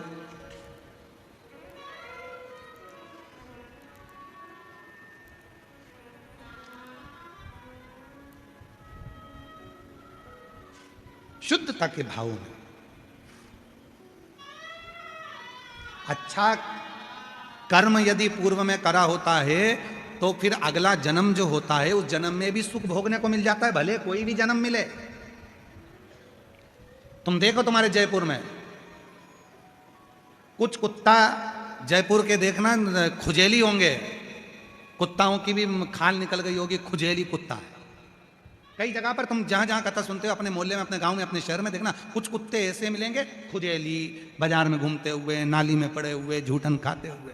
और कोई कोई कुत्ता इतना वीआईपी रहेगा कि वो कुत्ता किसी सेठ जी के घर में मखमल के कालीन पर, गद्दे पर, खुद की थाली में, खुद के बच्चों के साथ, और इतने प्रेम से लाड़ लड़ाएंगे कि क्या बोलूं तो गति नहीं। क्या कई कुत्ता तुम देखना, और कभी विचार करना कि कुत्ता तो वो भी है और कुत्ता ये भी है, आखिर इसने कौन सा पुण्य करा जो इतना अच्छा गादी मिल गई, इतनी अच्छी जगह मिल गई, इतना अच्छा सिंह वो मिल गया, कालीन मिल गया। क्यों? कोई पूर्व का कोई अच्छा कर्म उसने करा होगा। भले कुत्ते की योनि मिली, पर सुख उसको आज भी मिल रहा है। क्यों? उसके पूर्व के कर्म के अनुसार, भले वो कैसा भी।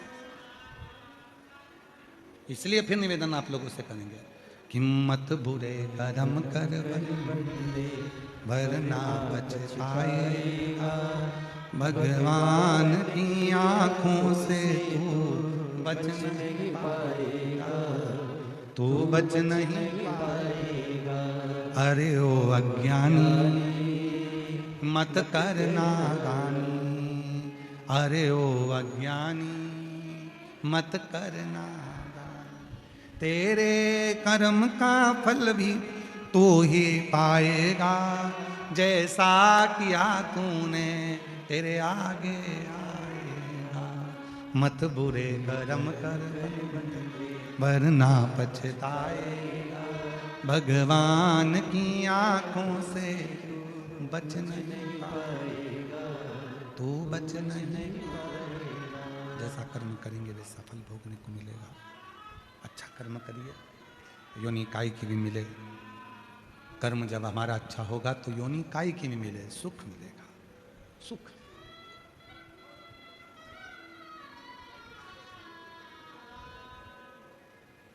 अच्छे कर्म से हमको अच्छा मिले। दुनिया का कितना बड़ा भी ज्योतिषाचार्य हो, दुनिया का कितना बड़ा भी भाग्य वक्ता हो, और दुनिया का कितना बड़ा भी संत साधु हो, आपके कर्म के लेख को नहीं पलट सकता। कर्म के लेख को तो केवल एक ही पलट सकता है। तुम्हारे हाथ में आया एक लोटा जल और शिव जी को चढ़ाया गया एक लोटा जल, ये तुम्हारे कर्म के, वरना स्वयं का लेख भी व्यक्ति नहीं बदल सकता। बदलेगा एक आपकी मेहनत, आपका परिश्रम, आपके अच्छे विचार और एक भगवान पर करा गया भरोसा। किसी पर मत करो। बाकी के एक बेटी ने पत्र लिखा है, वर्ष भाई वर्ष लिखा है, 2022 में कथा सुनना चालू करी, 2023 में क्या हुआ, 22 में क्या मिला, 23 में क्या मिला, 24 में क्या मिला, 25 में क्या मिला, 25 में क्या मिला और 26 में क्या मिला। आप देखो सन बाई सन लिखा सुन कि जब से मैं कथा सुन रही हूं तब से मेरे भोले बाबा ने क्या क्या देना चालू करा। 2022 से पत्र लिखा है, भवानी सिंह राजपुरोहित, किशनगढ़ अजमेर राजस्थान से हैं, कहीं बैठे हो तो आ सकते हैं। 2022 बाबा से जुड़े परिवार में मम्मी पापा और मैं कथा सुनना, मंदिर जाना और बाबा को अपना दुख कहना प्रारंभ करा। और बाबा की ऐसी कृपा हुई गुरुदेव कि मेरे जीवन के जितने दुख थे वो समाप्त होना चालू हुए। 2023 में पुष्कर राजस्थान में शिव महापुराण की कथा मेरी मम्मी और पापा दोनों सुनने के लिए गए। बाबा की ऐसी कृपा हुई गुरुदेव कि हमारी स्थिति बहुत बेकार थी और बाबा ने कृपा कर कर हमारी स्थिति में सुधार करना प्रारंभ करा। पिताजी के तकलीफ थी, आईसीयू में भर्ती करा था, डॉक्टर जवाब दे दिए थे, पर बाबा की कृपा से वो भी ठीक हुए।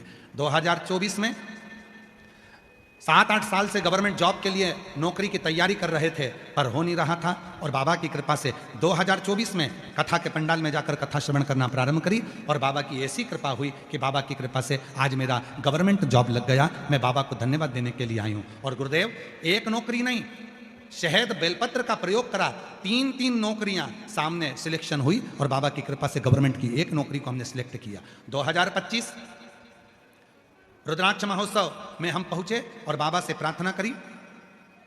पीठ में रीढ़ की हड्डी का ऑपरेशन डॉक्टर ने बता दिया था, बाबा की कृपा से वो हड्डी का ऑपरेशन नहीं करना पड़ा और ठीक हो गए। 2025-2026 में बाबा की ऐसी कृपा हुई कि परिवार में 2-2 नौकरियां लगी और बाबा की कृपा से ज्वाइनिंग भी मिल गया। ये शिव की कृपा है। 2022, 23, 24, 25, 26 का पूरा वर्णन करा कि शिव ने क्या दिया। एक पत्र और बड़ा सुंदर है, देखिए।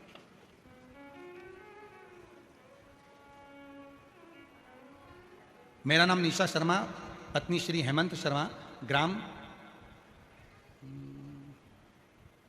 रेवाड़ी, तहसील बहरोड़, जिला कोटपुतली, बहरोड़, राजस्थान के निवासी हैं। 14 वर्ष शादी को हो गए थे पर संतान का सुख नहीं था। गुरुदेव हर बार कहीं ना कहीं किसी न किसी रूप में हम भगवान की पूजन भी करते पर योग नहीं बना। गुरुदेव जुलाई 2022 में सीहोर कुबरेश्वर धाम गए और बाबा से प्रार्थना करी। 2023 में पुष्कर अजमेर में 7 दिन, नवंबर 2023 में कोसी में बाबा की कथा 1 दिन की श्रवण करी, रेवाड़ी में कथा श्रवण करी। ऐसे 5 पंडालों में बैठकर कथा सुनी और बाबा की ऐसी कृपा हुई कि 14 साल के बाद मेरा गर्भ ठहर गया और बाबा की कृपा से 8 फरवरी 2025 को भोले बाबा की कृपा से 14 वर्ष के बाद मेरे घर में बेटे ने जन्म लिया जिसका नाम हमने शंभू रखा है। शंभू 14 वर्ष के बाद। और लाइन अच्छी लिखी है, अरे लुटा दिया भंडार काशी वाले ने, कर दिया माला माल काशी वाले ने, जो जैसी आए हो तो आ जाइए, आ जाओ। जो जैसी भावना लाया वो वैसा ही फल पाया, नहीं खाली उसे लौटाया वो मन हर्षाया, और कर दिया माला माल काशी वाले ने, लुटा दिया भंडार काशी वाले ने। प्रसूति के गर्भ से सती का जन्म और माता सती ने जो शिव की साधना करी, दक्ष प्रजापति को अच्छा नहीं लगा, इतनी छोटी बेटी शिव की साधना करती, शंकर की साधना। कुछ अवस्था बढ़ी, सती का स्वयंवर रखा गया। माता सती का स्वयंवर, सारे देवताओं को बुलाया, शिव जी को नहीं बुलाया। दक्ष प्रजापति नहीं चाहते थे कि शंकर जी के साथ सती का विवाह हो, सबको बुलाया, शिव को नहीं बुलाया, भगवान शंकर को निमंत्रण नहीं दिया। शिव को आमंत्रण नहीं दिया। और तो और दक्ष प्रजापति ने शिव जी की एक पत्थर की मूर्ति बनवाई और अपने घर के दरवाजे पर उसको रख दिया, घर के द्वार पर, दरवाजे पर। एक बात हमेशा याद रखिएगा, आज के फैशन के युग में मत बहो। शादी के गार्डन में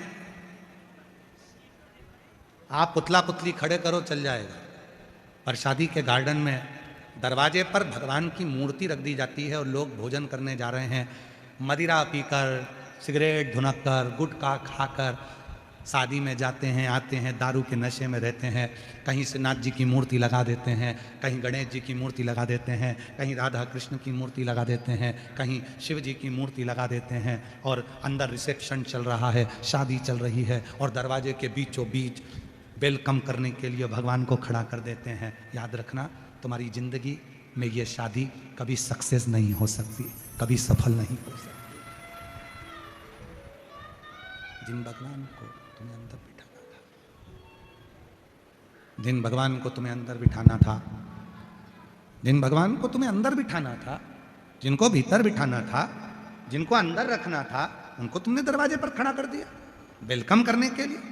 और लोग मदिरा के नशे में, बाराती आ रहे हैं नाच कर, दारू का नशा है, मदिरा का नशा है, चिलम का नशा है, सिगरेट का नशा है, गुटखा मुंह में भरा है, और खाना खाकर आकर उस तीली से मुंह को पोंछते हुए जमीन पर फेंक रहे हैं, टिश्यू पेपर भगवान के सामने फेंक रहे हैं, और तुमने वेलकम करने के लिए राधा कृष्ण खड़े कर दिए, वेलकम करने के लिए श्रीनाथ जी की मूर्ति खड़ी कर दी, वेलकम करने के लिए भगवान को खड़ा कर दिया।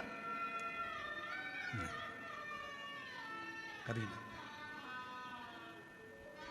भगवान को अगर आपको बिठाना है, आपकी जो शादी का मंच है, आपका शादी का जो स्टेज है, उस स्टेज पर भगवान को बिठाओ, तो जो भी लिफाफा देने आए, आपको मिलने आए, तो कम से कम भगवान को प्रणाम तो करेगा।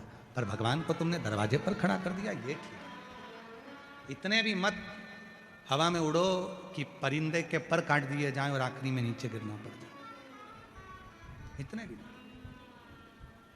करो। बहुत फैशन का जमाना आ गया, बहुत फैशन का, बहुत। हम किसी के लिए मना नहीं करेंगे। तुम लोग, धन तुम्हारा है, पैसा तुम्हारा है, गार्डन तुम्हारा है, रिसेप्शन तुम्हारा है, बच्चे तुम्हारे हैं, बेटा बेटी तुम्हारे हैं, तुम्हें जितना शादी में खर्च करना है, 1 करोड़ 2 करोड़ 5 लाख 25 लाख 50 लाख जितना करना है सब करो। हम कभी मना नहीं करते। भगवान ने दिया है, कर लो, कौन सी दिक्कत वाली बात है, करो, खूब करो। शादी की सालगिरह में भी तुम्हें 25-50 लाख 1 करोड़ 2 करोड़ खर्च करना, खूब करो, कौन मना कर रहा है? मना कौन कर रहा है? खूब करो। पर याद रखो, तुम्हारे इस फंक्शन के चक्कर में किसी देवता का अपमान ना हो, हमारे सनातन धर्म का अपमान ना हो, हमारे हिंदू धर्म का अपमान ना हो, इसका तुम्हें ध्यान रखना पड़ेगा। इतना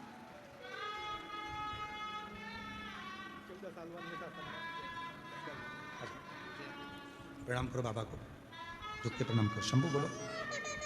14 वर्ष के बाद हुआ है। एक बार जोरदार ताली बजाइए, जोरदार ताली बजाइए।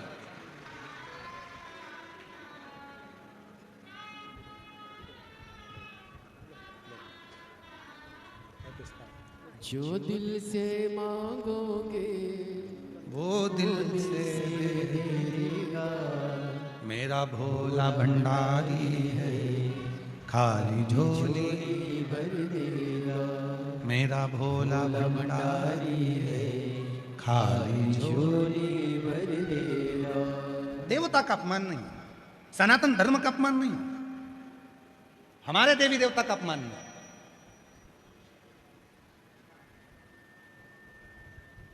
खूब भजन संध्या करो, खूब अच्छी करो, पर उस भजन संध्या में हमारे देवता का अपमान ना हो। ध्यान दो, खूब करो, अपमान नहीं। हम तो कई लोगों से कहते हैं तुम्हारा मन लगे ना तो शिवपुराण में, नहीं लगे घर में जाओ, काहे को टाइम बर्बाद करते हो, फालतू में जगह खराब कर रहे हो, चलो घर जाओ उठ के। तुम्हारा मन करे कि शंकर जी के मंदिर जाऊंगी, 1 लोटा जल चढ़ाऊंगी, मेरा बाबा सुनेगा, तो जाओ। मन नहीं कर रहा, जबरदस्ती जाना पड़ रहा है, माथे की उतारना जाना पड़ रहा है, तो मंदिर मत जाओ। काहे को जा रही हो, अपने घर में रहो, मोबाइल देखो ना, व्हाट्सएप चला, अच्छा जोरदार, इंस्टाग्राम देखो, बैठे बैठे करना है क्या तुमको, फालतू यही करो। मनी नहीं है तो मंदिर जाकर क्या करोगे, मनी नहीं है तो तो भगवान का भजन कर कर क्या करोगे? मन ही नहीं है तो परमात्मा का स्मरण कर कर क्या करोगे? मन भी तो हो। मेरा शिव तुमसे धन की चाह नहीं रखता पर मन रखता। दक्ष प्रजापति ने भगवान शंकर की पत्थर की मूर्ति बनाकर दरवाजे पर खड़ी कर दी। भगवान विष्णु का आगमन हुआ स्वयंवर में।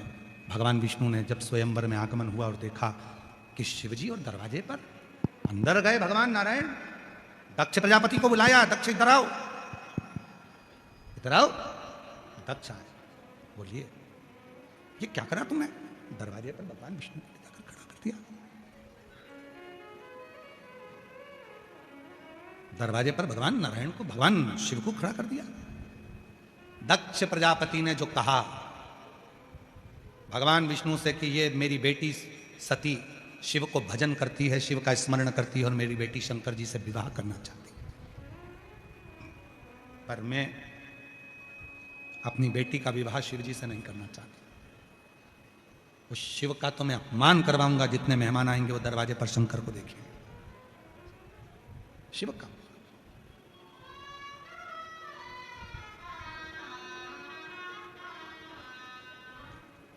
समुद्र मंथन में अमृत निकला, समुद्र मंथन में विष निकला, समुद्र मंथन में ऐरावत, समुद्र मंथन में 5 गाय, सुरभि सुशीला बहुला आदि का 5 गाय निकली।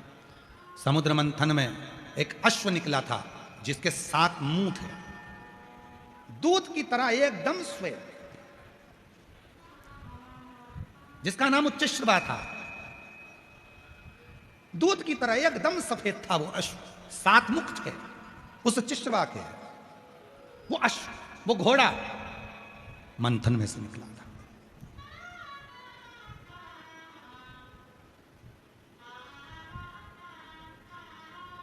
और ध्यान देना उस कथा पर थोड़ा सा, जिसने भी सुनी हो समुद्र मंथन की कथा विष्णु पुराण में, जिसने श्रवण करी हो भागवत पुराण में समुद्र मंथन की कथा, जिसने शिव महापुराण में समुद्र मंथन की कथा सुनी हो, जिसने लिंग पुराण में, स्कंद पुराण में समुद्र मंथन की कथा का स्मरण किया हो, वो थोड़ा सावधानी से सुनिएगा।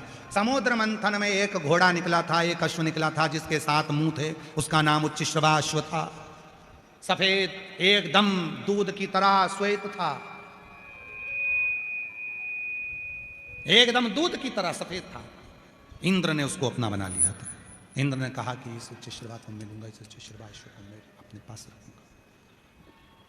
उच्चश्रवा अश्व को इंद्र ने अपने पास में रख लिया। एक दिन इंद्र के भीतर इतना अभिमान आ गया, इतना अभिमान आ गया कि वो उस अश्व के सिवा और खुद के सिवा किसी को मानता ही नहीं था। थोड़ा ध्यान दीजिएगा कथा पर, किसी को मानता ही नहीं। कई लोग ऐसे हैं दुनिया में जो कहते हैं कि मैं कमाता हूं, मैं करता हूं, मैं करता हूं, मैं करता हूं, मैं करता हूं। और शिव पुराण कहती है मैं करता करता तो दक्ष प्रजापति का सिर भी कट गया था, अग्नि में जाकर गिर गया था, और आखिरी में बकरे का मुख लग गया था, किसी काम का नहीं रहा था। मैं कर रहा हूं, मैं कर रहा हूं, मैं कर रहा हूं, कोई नहीं। कल कथा में कहा था प्रभु आपकी कृपा से सब काम हो रहा है, प्रभु आपकी कृपा से सब काम हो रहा है। करते हो भोले बाबा मेरा नाम हो रहा है। करते हो भोले बाबा मेरा नाम हो रहा है। भोले आपकी कृपा से सब काम हो रहा है। दूसरा नहीं करने वाला स्वयं शिव है, करने वाला शंकर है। आपको हमको लगता है कि मैं कर रहा हूँ। दक्ष प्रजापति भगवान शंकर को दरवाजे पर खड़ा कर दिए। भगवान विष्णु ने देखा कि ये तो गलत हो रहा है, तो भगवान विष्णु उसके अंदर प्रवेश नहीं करे। दक्ष प्रजापति के स्वयंवर में भगवान पहुंचे ही नहीं विष्णु भगवान। अब कौन को भेजा, किसको? तब ब्रह्मा जी का आगमन हुआ। ब्रह्मा जी ने देखा कि शिव जी दरवाजे पर हैं, प्रवेश नहीं किया। मैं नहीं जा सकता, मेरे शंकर भगवान को मूर्ति बनाकर यहां पर बिठा दिया, उनका अपमान हो रहा है, मैं नहीं जाऊंगा। ब्रह्मा जी भी नहीं, ब्रह्मदेव भी नहीं गए। सारे देवता बैठे थे, ब्रह्मा और भगवान विष्णु उस स्वयंवर में नहीं गए। आखिरी में मां सती जयमाला लेकर आ रही हैं, पूरी तरफ घूम कर देखा कि कहीं मेरा शिव नहीं है, कहीं नहीं।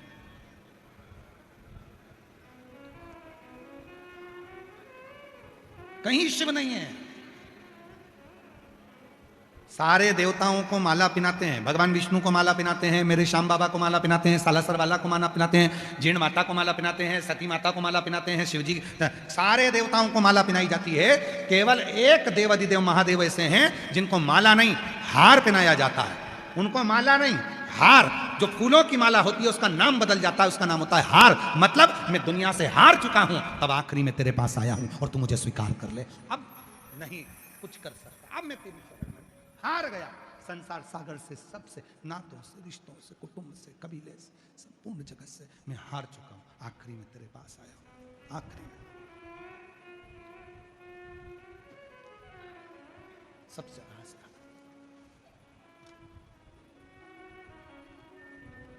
और मेरे भोले तेरा सहारा है, मेरे भोले तेरा सहारा है, मेरी नैया का तू किनारा है, मेरी नैया का तू किनारा है। मेरे बाबा तुझे पुकारा है, मेरे बाबा तुझे पुकारा है, मेरी नैया का तू किनारा है। 2022 से ऐसा कोई साल नहीं गया जिस साल मेरे बाबा ने नहीं दिया। और भैया कह रहे हैं हर साल देता है बाबा मुझे छप्पर फाड़ कर, हर साल पत्र भेजता हूं, पर एक बार भी पढ़ा नहीं गया। रिपोर्टें बड़ी सारी मैंने इसीलिए लिखा है, किडनी फेल, हार्ट फेल, सब फेल। शिव कृपा बाबा की। और तेरी कृपा का क्या है भरोसा, कब किस पर हो जाए जरा सी, जरा सी जिस पर भी हो गई तेरी कृपा करुणा वो भव पार हुआ। पापी हो चाहे जितना उसका भी बाबा उद्धार हुआ, उद्धार हुआ। गिद्ध अजामिल गणिका जैसे तेरे मन को भाए, जरा सी हम पर कर दो, जरा सी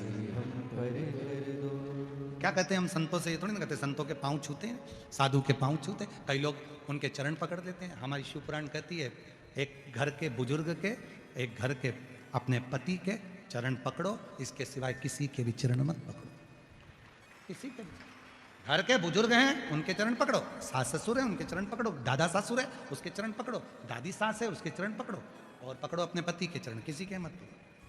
किसी गुरु के पास जा, कोई शिव गुरु मिल जाए, जीवन में कोई सच्चा गुरु मिल जाए, कोई शंकर का भक्त मिल जाए, कोई शंकर का उपासक मिल जाए, कोई शिव की साधना करने वाला मिल जाए, कोई शिव का भक्त मिल जाए, उसके सामने जाकर बस हाथ जोड़कर कोई एक बार देख लो, एक दृष्टि डाल दो, बस देख लो, निगाह भर कर देखोगे और उतने मेरी जिंदगी सवर जाएगी। बस बहुत, एक बार, एक दृष्टि।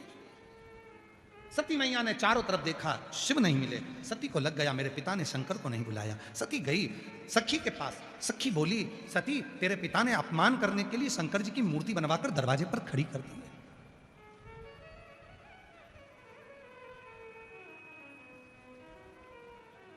शिव की मूर्ति और दरवाजे पर खड़ी है। हाँ, सती माता माला लेकर दौड़ती दौड़ती पहुंची दरवाजे पर, पत्थर की मूर्ति थी। मेरे पति को नहीं बुलाया तो क्या हुआ? सती कहती है मैंने अपने गुरु के मुख से सुना था, अगर सच्चा प्रेम है, सच्ची भक्ति है और सच्चा विश्वास है तो पत्थर में भी परमात्मा प्रकट हो जाता है। पत्थर में। सती ने माला ली, वो माला नहीं थी, वो हार था। सती ने शिव के गले में डाल दिया पत्थर की मूर्ति टूट कर गिर गई और मेरा शंकर सामने प्रकट हो गया। सामने शिव प्रकट हो गया। सती, हे सती। सती ने देखा शिव है सामने। जैसे उच्चश्रवा अश्व का अभिमान इंद्र को हो गया था, वैसे ही दक्ष प्रजापति को भी अभिमान हो गया। इंद्र को अभिमान इस बात का था कि मेरे पास जो घोड़ा है 7 मुख हैं, श्वेत है, इतना तेज, पवन के वेग से बहुत तीव्र दौड़ता है। एक दिन भगवान शंकर तक बात पहुंच गई, शिव जी के पास बात पहुंची कि इतना इतना अभिमान इंद्र को। शिव जी ने कहा इसका अभिमान तोड़ना जरूरी है। देवताओं के कहने पर शंकर भगवान एक सन्यासी का रूप रखकर बूढ़े नंदी को साथ में रहकर, बहुत बूढ़ा नंदी, बहुत बूढ़ा बेल, शिव जी ने पकड़ लिया उस बेल को और भगवान बूढ़े का रूप रखकर, शिव जी भी बूढ़े और बेल भी बूढ़ा, पकड़ कर लेकर पहुंच गए। जा रहे थे रस्ते में से तो वहीं पर इंद्र घोड़े पर घूम रहा था, उच्चश्रवा पर बैठकर अश्व पर घूम रहा था। बूढ़े को देखा, बूढ़ा पैदल पैदल धीरे धीरे चल रहा, बूढ़ा बूढ़ा नंदी भी धीरे धीरे चल रहा था। इंद्र हंस दिया और हंसा इंद्र तो पूछा बूढ़े के रूप में भोले बाबा ने, भैया क्यों हंस रहे हो तुम? तो कहा मेरा ये अश्व उच्चश्रवा जो समुद्र मंथन में से बाहर निकला है, पवन की वेग की तरह चलता है, और एक तो बुढ़ा तेरा ये बेल बुढ़ा जो चलते नहीं बन रहा। इतने में भगवान शंकर मुस्कुराकर बोले, भैया तुम्हारे पास में करोड़ों की दौलत है, मुझे क्या करना, तुम मुझे दे रहे हो क्या? सेठ तुम अपने घर के, साहूकार तुम अपने घर के, करोड़पति तुम अपने घर के, गाड़ी के मालिक तुम अपने घर के, तुम मुझे क्यों दिखा रहे? शंकर भगवान ने कहा मुझे क्या करना तेरे उच्चश्रवा अश्व से, घोड़े से, 7 मुख का घोड़ा, मुझे क्या करना इससे? फिर हंसे तो शिव जी को थोड़ा सा लगा, तो शंकर भगवान ने कहा तुम्हारा घोड़ा बहुत तेज दौड़ता है। हाँ बहुत तेज, हाँ बहुत तेज, हाँ। शिव जी ने कहा मेरे बेल से ज्यादा नहीं दौड़ सकता। बूढ़े का रूप था शिव जी का, इंद्र पहचान नहीं पा रहा था। इतने में तुरंत इंद्र के मुख से निकल गया, यदि मेरा घोड़ा जीतता है तो तुझे और तेरे नंदी को अभी की अभी चिता लगाकर आग लगाना पड़ेगी। जलने को तैयार है? शिव जी ने कहा और मेरा नंदी, मेरा ये जो बेल है बूढ़ा, और अगर ये जीत गया तो इंद्र ने कहा मैं चिता लगाकर आग लगाऊंगा और मेरा घोड़ा भी चिता लगाकर आग लगाए, हम दोनों मरेंगे। शंकर भगवान ने मन में सोचा अब आया तावे में, चल अब कंपटीशन कर, अब परीक्षा दे। बूढ़े के रूप में शंकर भगवान ने कहा बेल से, ओ बुढ़ा बेल दौड़ जे, खूब तेज दौड़ जे, सबके हरा दीजिए, दौड़ जे। और इतने में इंद्र घोड़े से नीचे उतरे और उतर कर कहा उच्चश्रवा तुम वो अश्व हो जो मंथन में से निकले, इस बूढ़े बेल को हरा देना, जा। इंद्र को मालूम था कि जीतेगा। दौड़ लगी दोनों में, नंदी धीरे धीरे चल रहे थे, इंद्र हंस रहे थे, चलते ही नहीं बन रहा है, चलते ही नहीं बन रहा। दुनिया के लोगों की आदत रहती है, जो लोटा भर के जल चढ़ाने के लिए मंदिर जाते हैं, दुनिया के लोग उन पे हंसते हैं, इतना कर्जे में है फिर भी मंदिर जा रहा, इतनी बार कथा सुन ली, भगवान सुन ही नहीं रहा, भगवान सुनता ही नहीं है। लोग भगवान को ताना देते हैं, ये तो भगवान के मंदिर जाती थी तो भी रो रही है, ये भगवान के मंदिर जाता था तो भी रो रहा है, कथा में जाती थी तो भी रो रही है, कथा में जाता था तो भी रो रहा है। लोग ताना देते हैं, लोग ताना कसते हैं। उसको क्या लगता है कि इंसान को ताना दिया जा रहा है? नहीं, जिसका वो भजन करता है ताना उसको पड़ रहा है, ताना उसको। हम तो बाबा के भरोसे चलते हैं, डमरू वाले भरोसे चलते हैं, काशी वाले के भरोसे चलते हैं, डमरू वाले के भरोसे चलते हैं, हम तो बाबा के भरोसे चलते हैं, हम तो बाबा के भरोसे चलते हैं। उसको क्या लगा? दुनिया के लोग ताना देते हैं, बताओ मंदिर मंदिर डोलती रहती है, मंदिर मंदिर जाती रहती है, जल चढ़ाती रहती है, पूजन। अरे भाई ये जो इतना ये पत्र तो आज के हैं, अभी हम आपको 7 दिन के पत्र भी एक दिन पूरे दिखाएंगे। इन पत्रों को कभी एकांत में बैठकर पढ़ने का प्रयास करना कि मेरे भोले बाबा ने जिनने विद्याधर नगर में कथा सुनी थी जिनने अलवर में कथा सुनी थी, जिनने पुष्कर में कथा सुनी थी, जिनने रेवाड़ी में कथा सुनी थी, जिनने रतनगढ़ में कथा सुनी थी, मेरे शंकर भगवान ने उनको कितना कितना दिया है, ये पत्र बता देंगे, पत्र बता। और आज फिर कहते हैं जयपुर की पवित्र धरा पर आप जितने भी शिव भक्त इस पवित्र कथा को इन पंडालों में बैठकर जो श्रवण कर रहे हैं, आज फिर कथा के पंडाल में कहते हैं दिल से जो कथा को श्रवण कर रहे हैं, मेरा बाबा तुमको क्या देगा ये तुमको बाद में मालूम पड़ेगा, तुम्हें बात मालूम। शिव क्या देंगे, भगवान ओघड़दानी तुम्हें क्या प्रदान करेंगे ये तुम्हें बाद मालूम पड़ेगा। शिव शिव शंकर शंकर है। और लगी होड़, उच्च श्रवा भी चला हमारे बीच में। जय जय श्री राधे। सभी भक्तों को हर हर महादेव। बड़े ही हर्ष का विषय है, हमारे बीच में भगवान के अनंत भक्त जिनके ऊपर गिरिराज बाबा की असीम कृपा है, राजस्थान सरकार के माननीय मुख्यमंत्री श्री भजन लाल शर्मा जी का शुभ मंगल आगमन हुआ। एक बार जोरदार ताली बजाकर स्वागत करें। जिनके विधानसभा क्षेत्र में यह कथा चल रही है, इस कथा में जो सभी सुगम व्यवस्थाएं चल रही है सुचारू रूप से, इसमें महत्वपूर्ण सहयोग प्राप्त हुआ है, जिसमें जयपुर सेवा परिवार ट्रस्ट के अथक प्रयासों से श्री अखिलेश यात्री श्री एवं मनोज पांडे जी एवं संपूर्ण टीम द्वारा यह सुचारू रूप से व्यवस्थाएं चल रही हैं। इसमें माननीय मुख्यमंत्री जी ने अपना महत्वपूर्ण सहयोग प्रदान करा है और निरंतर भगवत भजन में, कथा में और भगवान के चरणों में आपका मन हमेशा लगा रहता है। एक बार जोरदार ताली बजाकर स्वागत करें। सपत्नी मंच पर पधारे हैं, साथ में माननीय मुख्यमंत्री जी की धर्मपत्नी श्रीमती गीता देवी शर्मा जी भी हमारे बीच में पधारी हैं, उनके लिए भी जोरदार ताली बजाकर स्वागत करें। और मैं निवेदन करना चाहूंगा माननीय मुख्यमंत्री जी से कि 2 मिनट का उद्बोधन हम सभी को प्रदान करें। बहुत बहुत साधुवाद माननीय मुख्यमंत्री जी हमारे बीच में।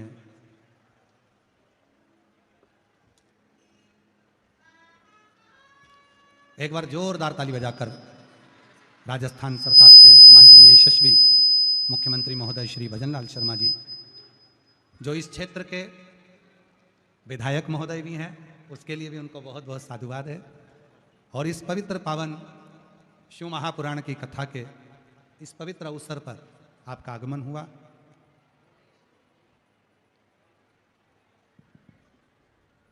पूरे राजस्थान को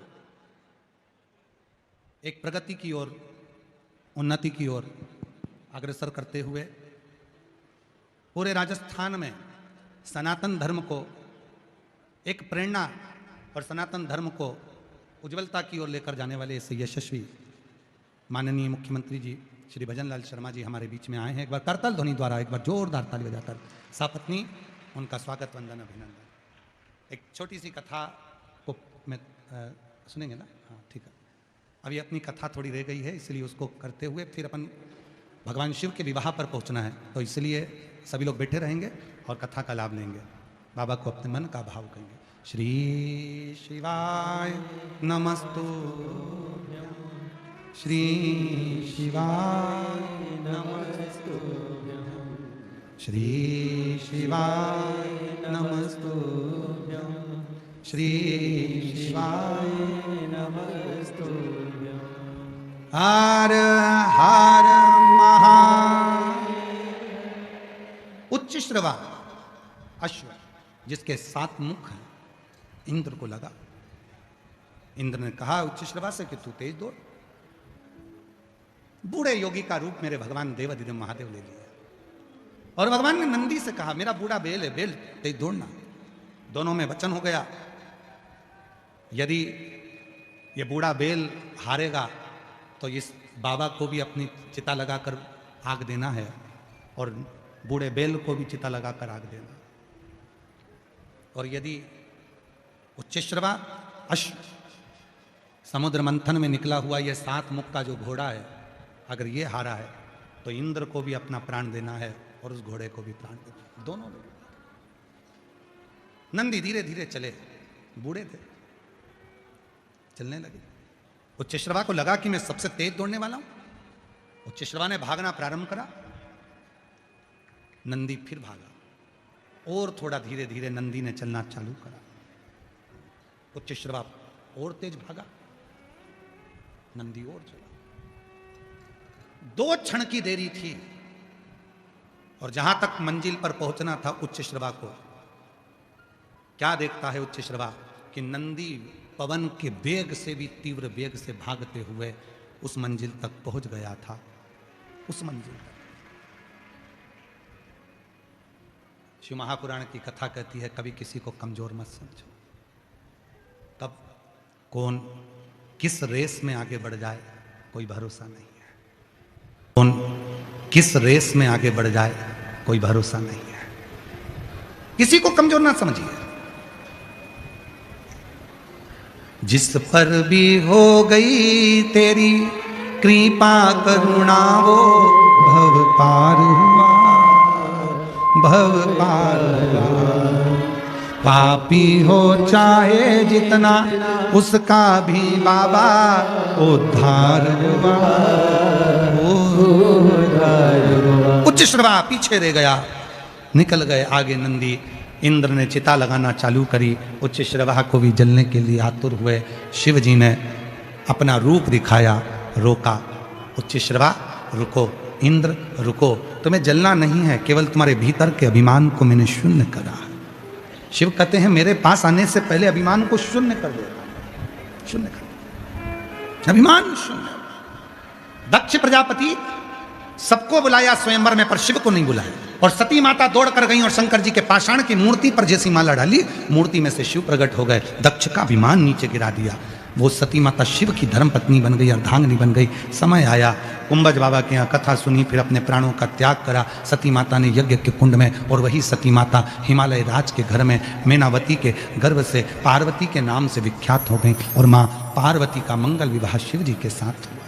उन्हीं का हमारे बीच में माननीय राजस्थान सरकार के यशस्वी मुख्यमंत्री जी विराजमान हैं। मैं निवेदन करूंगा 2 शब्द आपके सभी जितने भी पंडाल यहाँ लगे हैं 5-7 सभी पंडाल के भक्त अपने अपनी जगह पर बैठकर ही सुंदर उद्बोधन श्रवण करेंगे। उसके बाद शिव जी के मंगल विवाह की झांकी का दर्शन करेंगे।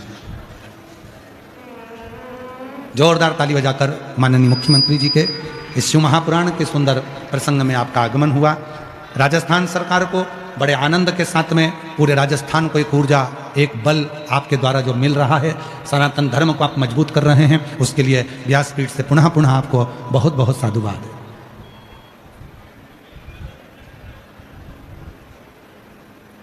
बोलिए भोलेनाथ भगवान की, ताड़केश्वर महादेव की, शिव महापुराण कथा की, परम पूज्य पंडित प्रदीप मिश्रा जी की और आप सभी की आज के इस शिव महापुराण कथा एवं श्री महामृत्युंजय रुद्र महायज्ञ के इस अवसर पर सबसे पहले तो मैं परम श्रद्धेय पंडित श्री प्रदीप मिश्रा जी को प्रणाम करता हूं, शरण वंदन करता हूं। उनके साथ में पंडित राघव मिश्रा जी भी आए हैं, और वो भी क्योंकि गुरुजी तो कथा कहते ही कहते हैं, लेकिन राघव मिश्रा जी भी बहुत अच्छी कथा कहते हैं। वो आपके सुपुत्र हैं, उसमें यहाँ आए हैं। मैं उनका भी स्वागत करता हूँ, अभिनंदन करता हूँ। इस कार्यक्रम के संरक्षक बेरीवाल परिवार को भी मैं स्वागत करता हूं, अभिनंदन करता हूं कि उन्होंने ये कार्यक्रम बहुत ही सुंदर आयोजन किया है। मुख्य यजमान रावत परिवार का भी मैं स्वागत करता हूं। कार्यक्रम के संयोजक डेरे वाले परिवार, फतेहपुरिया परिवार का भी मैं स्वागत करता हूं। सह यजमान हर्ष परिवार एवं सभी उत्सव यजमान का भी मैं स्वागत करता हूं। आयोजक समिति अखिलेश अत्री जी, मनोज पांडे जी, सभी आयोजकों का भी मैं स्वागत करता हूं। और इस कथा के लिए सुनने के लिए आए इतनी बड़ी संख्या में सभी मेरे भाई बहनों को भी मैं स्वागत और अभिनंदन करता हूं, क्योंकि जहां ये कार्यक्रम हो रहा है वहां का सेवक मैं ही हूं। इसलिए एक सेवक होने के नाते भी मैं आप सभी का बहुत बहुत स्वागत और अभिनंदन करता हूं। सबसे पहले मैं गुरुजी के चरणों में इसलिए नमन करता हूं कि ये कार्यक्रम ऐसे समय पर हो रहा है, इधर तो नवरात्राओं का पर्व चल रहा है, ये नई वर्ष हमारी चैत्र जो प्रारंभ हुई है, ये नई वर्ष में ही आपने और नवरात्रा में ये कार्यक्रम रखा है। और इसमें आनंद इसलिए भी आ रहा है कि शिव महापुराण की अमृत वर्षा भी हो रही है। ये हमें बहुत अच्छा आपने समय चुना है, इसके लिए मैं आपको बहुत बहुत शुभकामनाएं देता हूं, बधाई देता हूं। मित्रों, हमारी सनातन संस्कृति यह बहुत बड़ा महत्व है और आप देखेंगे, एक एक तिथि देखेंगे, एक एक समय देखेंगे तो अपने आप में एक निराला है। क्योंकि हमारे जो ग्रह हैं, नक्षत्र हैं, हमारे दिन हैं, हमारे उत्सव हैं, हमारे त्योहार हैं, ये हमारी संस्कृति को मजबूत करने का काम करते हैं और इनके पीछे कोई ना कोई हेतु होता है और उस हेतु से काम किया जाता है। मैं मानिए पंडित जी को यह भी कहना चाहता हूं कि एक और मां दुर्गा की आराधना है तो दूसरी शक्ति का संचार होता है। और मैं देखना चाहता हूं हमारी माँ बहनें सुबह पूजा करके आती हैं, सुबह पूजा करती हैं और शाम को शिव पुराण सुनती हैं। ये गंगा यमुना भागीरथी का जिस तरह से मेल आपने किया है वो भी शुभ है। और जो कहते हैं ना शिव और शक्ति, शिव शक्ति का ये मेल जो हमारे सभी भाई बहनों को सुनने के लिए मिलता है, ये बहुत बड़ी बात है। वही भोलेनाथ की महापुराण कथा में मन शांति और मोक्ष को बोध कराता है। और आपने तो सुना है कि जिस तरह से माननीय पंडित प्रदीप मिश्रा जी के मुख से प्रभावित एक अमृत धारा हम सभी के जीवन में कष्ट, भय और संताप को उसी प्रकार लेती है जैसे भोलेनाथ ने विष का पान कर इस सृष्टि की रक्षा की थी। यह बहुत ही अच्छा मेल है।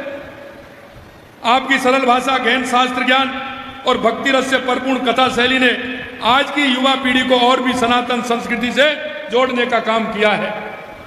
परम पूज्य के मुख से कथा सुनने का अर्थ है प्रत्यक्ष कृपा प्राप्त करना, अपने जीवन को सार्थक दिशा देने का काम हमारा होता है। मानिए पंडित जी, आप इस काम को कर रहे हैं, यह बहुत ही अच्छा समय आपने चुना है। शिव मृत्युंजय है, इनकी आराधना से मनुष्य को अकाल मृत्यु पर विजय मिलती है। शिव भक्ति से बड़ा कोई कवच नहीं है। इसका जीता जागता उदाहरण हम सब जानते हैं। जैसे कथा में आया होगा या आएगा, एक बार जब स्वयं यमराज जब मार्कंडे जी का प्रण हरने आए तो मार्कंडे जी ने शिवलिंग को कसकर पकड़ लिया और महामृत्युंजय मंत्र का जाप प्रारंभ किया और भोलेनाथ वहीं प्रकट हो गए और उनके प्राणों की रक्षा की। और आज आप देख रहे हैं कि दोनों का संगम है। शिव साधना के देव हैं, शिव आराधना के देव हैं, शिव उपासना के देव हैं, शिव संयम के देव हैं। वे अविनाशी हैं, वे अचल हैं, वे अडिग हैं, वे माया से परे हैं, मोह से परे हैं। हम सभी जानते हैं कि शिव हमें बताते हैं कि मायाहीन रहकर भी, मोह से विरक्त रहकर भी संसार की रक्षा हमारा धर्म है, मानवता की रक्षा हमारा कर्म है।